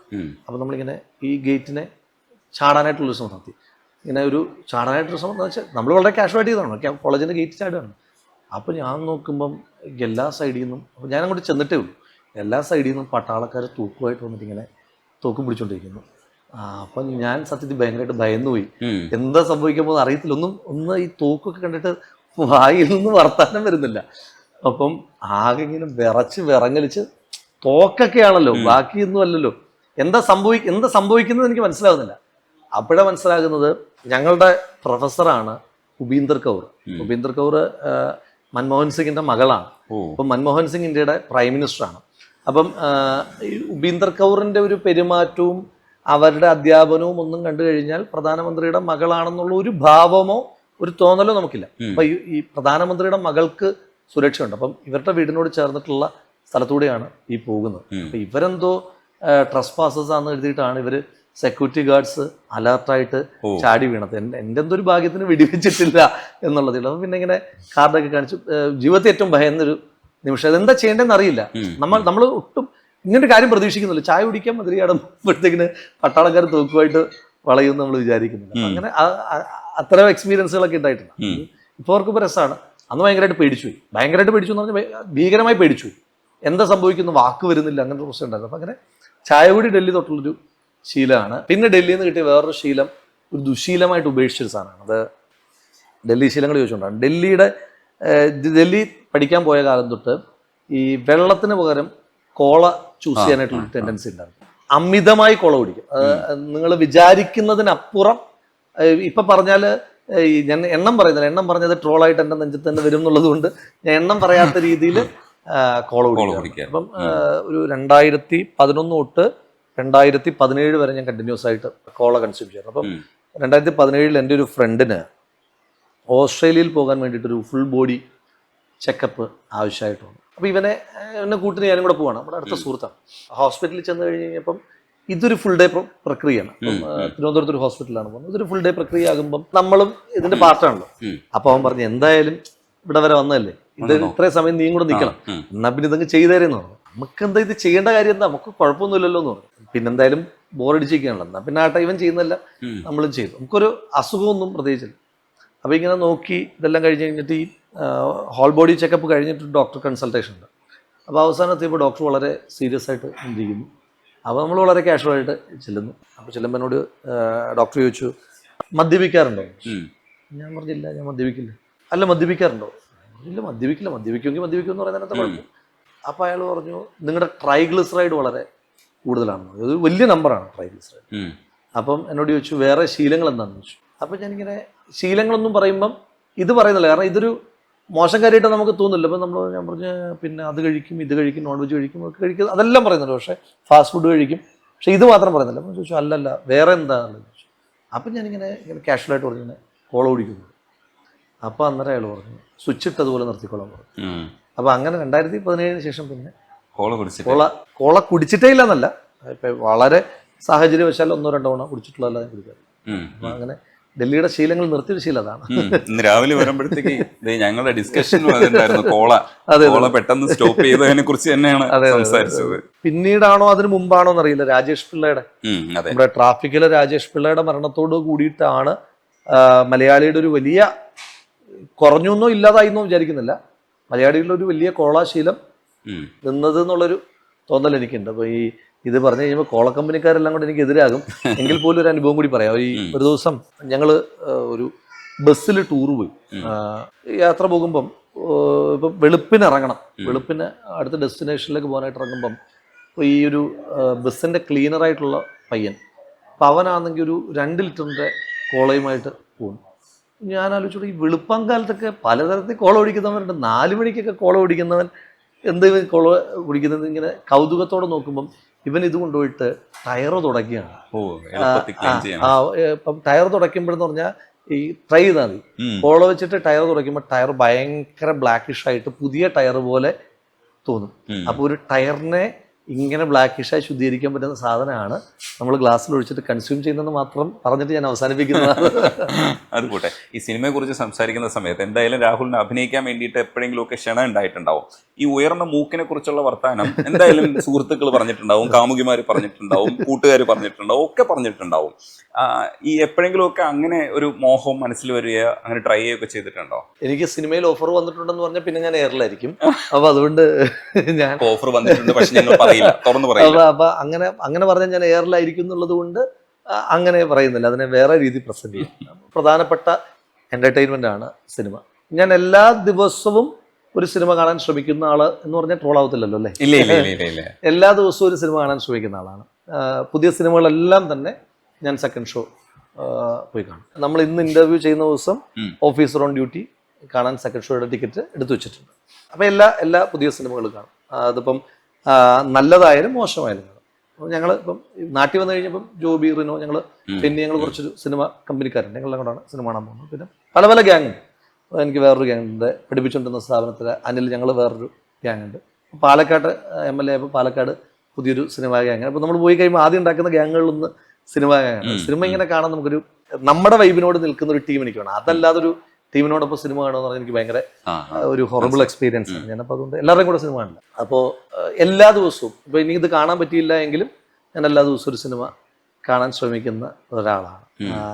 പറഞ്ഞു വന്നത് ഇപ്പോൾ ഈ സിനിമയുടെ പുതിയ കാലഘട്ടത്തിൽ ഒരുവിധം സംവിധായകന്മാരും സിനിമയുടെ അണിയറ പ്രവർത്തകരുമായിട്ടൊക്കെ ഒരു തെറ്റല്ലാത്ത ബന്ധം, അവരെ അങ്ങോട്ട് വിളിക്കുകയും അവരോട് സംസാരിക്കുകയും അവരുടെ സിനിമയുടെ കാര്യങ്ങളൊക്കെ അറിയുകയും ഒക്കെ ചെയ്യുന്ന, അവരോട് സംസാരിക്കുന്ന ഒരാളാണ്. അപ്പോൾ അങ്ങനെ അതുകൊണ്ടൊക്കെ തന്നെ അവര് അങ്ങനെ പിന്നെന്താ പറയുക, പിന്നെ ഒരു ഡയലോഗ് പോലുമുള്ള വേഷങ്ങൾക്കൊന്നും ആയിരിക്കില്ല വിളിക്കുന്നത്. അതിങ്ങനെ അവരുടെ ഒരു സൗഹൃദത്തിൽ ഒരു ചുമ്മാ ഒരു ഫോർമാലിറ്റിക്ക് അവർ വിളിക്കണമല്ലോ, ഒരു പാസിംഗ് സീനിൽ കാണിക്കാന്നൊക്കെ പറഞ്ഞാൽ അവർ വിളിക്കേണ്ടത് അവരുടെ മര്യാദ. അത് നോ എന്ന് പറയുന്നത് അവരോടും എന്നോടും മലയാള സിനിമാ ലോകത്തോടുള്ള എൻ്റെ മര്യാദ എന്നുള്ളത് കൊണ്ട് അതില്ല. പക്ഷേ സീരിയസ് ആയിട്ടുള്ള സിനിമാ മോഹം എന്ന് പറയുന്നത് പക്ഷേ അങ്ങ് ചോദിച്ചതുപോലെ അഭിനയമല്ല. സിനിമ എഴുതണം എന്ന്, തിരക്കഥ എഴുതണം എന്ന് വളരെ ഗൗരവത്തിലുള്ള ആഗ്രഹമുണ്ട്. ഒന്ന് രണ്ട് കാര്യങ്ങൾ കൊടുത്തോട്ടെ, രാഹുൽ തിരക്കഥ എഴുതുന്നു. ഒന്ന് രണ്ട് കാര്യങ്ങൾ ഇങ്ങനെ വളരെ ആലോചനയിലുണ്ടായിരുന്നു. അപ്പം ആലോചനയിൽ ഇരിക്കുകയാണ് യൂത്ത് കോൺഗ്രസ് പ്രസിഡന്റ് ആവുന്നത്. അപ്പം പിന്നെ സമയം കുറഞ്ഞു.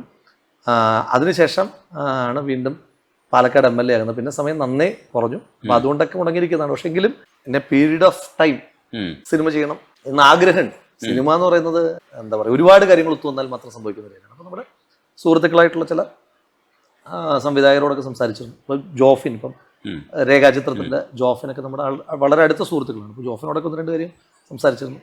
ഒരിക്കൽ ആൻഡോ ചേട്ടനോട് ഇങ്ങനെ സംസാരിച്ചിരുന്നു. അപ്പം അവരൊക്കെ നോക്കാം എന്നൊക്കെ പറഞ്ഞു.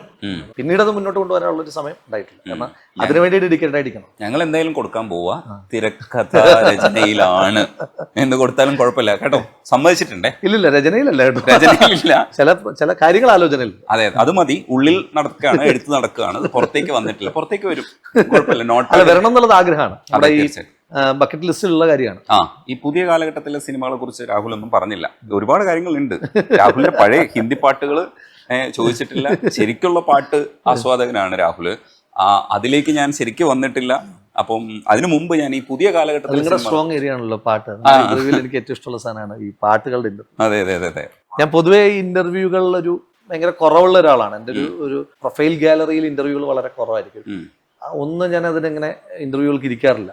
പല ക്ഷണം ഉണ്ടെങ്കിലും ഇരിക്കാറില്ല. ഇപ്പൊ ഞാൻ MLA ആയതിനു ശേഷമുള്ള ഫസ്റ്റ് ഇന്റർവ്യൂ ആണ്. MLA ആയതിനു ശേഷം പിന്നെ സ്വാഭാവികമായിട്ടും ബൈ ഇലക്ഷനിൽ ജയിച്ചു വരുന്നതാണ്. അപ്പം എണ്ണമറ്റ ഇന്റർവ്യൂകൾക്ക് വിളിച്ചു. പക്ഷെ എനിക്കങ്ങനെ ഇന്റർവ്യൂകളൊരു എനിക്കൊരു എതിർപ്പൊന്നുമല്ല. ഞാൻ ഇന്റർവ്യൂകൾ കാണുന്ന ആളാണ്. പക്ഷെ നിങ്ങളുടെ ഇന്റർവ്യൂ ഭയങ്കര ഇഷ്ടമായതുകൊണ്ടാണ് ഞാൻ ഇങ്ങനെ നിങ്ങളുടെ ഇന്റർവ്യൂകൾ ഞാൻ കാണാറുണ്ട്. ഇങ്ങനെ പാട്ട് പറഞ്ഞിട്ടുള്ള സാധനം കാണാറുണ്ട്. പുതിയ കാലഘട്ടത്തിലെ സിനിമകൾ ഞാൻ പറഞ്ഞില്ല, പുതിയ കാലഘട്ടത്തിലെ സിനിമകളെല്ലാം കാണാറുണ്ട്. എല്ലാ സിനിമയും കാണാറുണ്ട്. അതായത് ഇപ്പൊ ഇറങ്ങിയ സിനിമകൾ മാത്രമേ എനിക്ക് മിസ്സായിട്ടുള്ളൂ. പിന്നെ ഇലക്ഷൻ സമയത്ത് മാത്രമാണ് സിനിമകൾ മിസ്സായത്. അത് തന്നെ പിന്നീട് ഞാൻ OTT പ്ലാറ്റ്ഫോം വന്നതോടുകൂടി ഇപ്പോൾ വളരെ സൗകര്യമാണല്ലോ. എനിക്ക് തോന്നുന്നു രാഹുലിന്റെ ടേസ്റ്റ് എന്ന് പറയുന്നത്, ഇപ്പൊ ഞാനെന്ന് പറയുന്നത് ഒരു പ്രത്യേക കാറ്റഗറി സിനിമ കാണുന്ന ആളല്ല. അപ്പോൾ ആവേശത്തിനകത്ത് പോയിരുന്ന് ഞാൻ ഭയങ്കരമായിട്ട് ആവേശപ്പെടും. പക്ഷെ ചിലപ്പോൾ ആവേശത്തിന്റെ സോങ്ങിനെ കുറിച്ച് സംസാരിക്കുന്ന സമയത്ത് ഇപ്പോൾ കട്ടച്ചോര കൊണ്ട് ജ്യൂസ് അടിച്ച് സോഡാ സർബത്ത് എന്ന് പറയുമ്പോൾ ഞാൻ വിനായകനോട് ചോദിക്കും, വിനായകൻ അങ്ങനെ പറയണമായിരുന്നു. വിനായകൻ പറയും അത് തമാശയായിട്ട് കാണും. ഇപ്പൊ ആദരാഞ്ജലി നേരട്ടെ എന്ന് പറയുമ്പോൾ അത് പ്രേതം എന്ന് അതെ, അതെ, പറയുന്നതാണ്. അതെ, അതെ. അപ്പം നമുക്കത് തമാശയാണ്. പക്ഷെ ഇതിന്റെ വേറൊരു ആ കോണ്ടെക്സ്റ്റ് വാക്കിന്റെ ഒരു ഗൗരവം അവർ ഉദ്ദേശിച്ചിട്ടില്ല. ഇല്ല. അത് പ്രേതം വന്നിട്ടാണ് പറയാൻ നിങ്ങൾക്ക് ആദരാഞ്ജലി നേരിട്ടെ എന്ന് പറയുമ്പോ അതൊരു കോമഡിയാണ്. അത് ശരിയായ ജീവിതത്തിൽ സംഭവിച്ചു കഴിഞ്ഞാൽ ഭയങ്കര പ്രശ്നങ്ങളാകും. അതെ. ജീവിച്ചിരിക്കുന്ന കഥാപാത്രങ്ങളായതുകൊണ്ട് അനുഭവം പറയാം, പേര് പറയുന്നില്ല. നമുക്കറിയുന്ന പരിചയത്തിലുള്ള ഒരാള്, അദ്ദേഹം ഫേസ്ബുക്ക് പുതുതായിട്ട് അക്കൗണ്ട് എടുത്തു.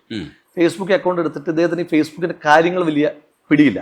അപ്പൊ ഇദ്ദേഹത്തിന്റെ ഒരു എപ്പോഴും ഉള്ളൊരു ആകെ അറിയുന്നതെന്ന് പറഞ്ഞാൽ ഏതിന്റെ അടിയിൽ പിന്നെ ബെസ്റ്റ് വിഷസ് എല്ലാത്തിന്റെ ഇടയിൽ പുള്ളിയുടെ ആകെ പരിപാടി ഇതാണ്.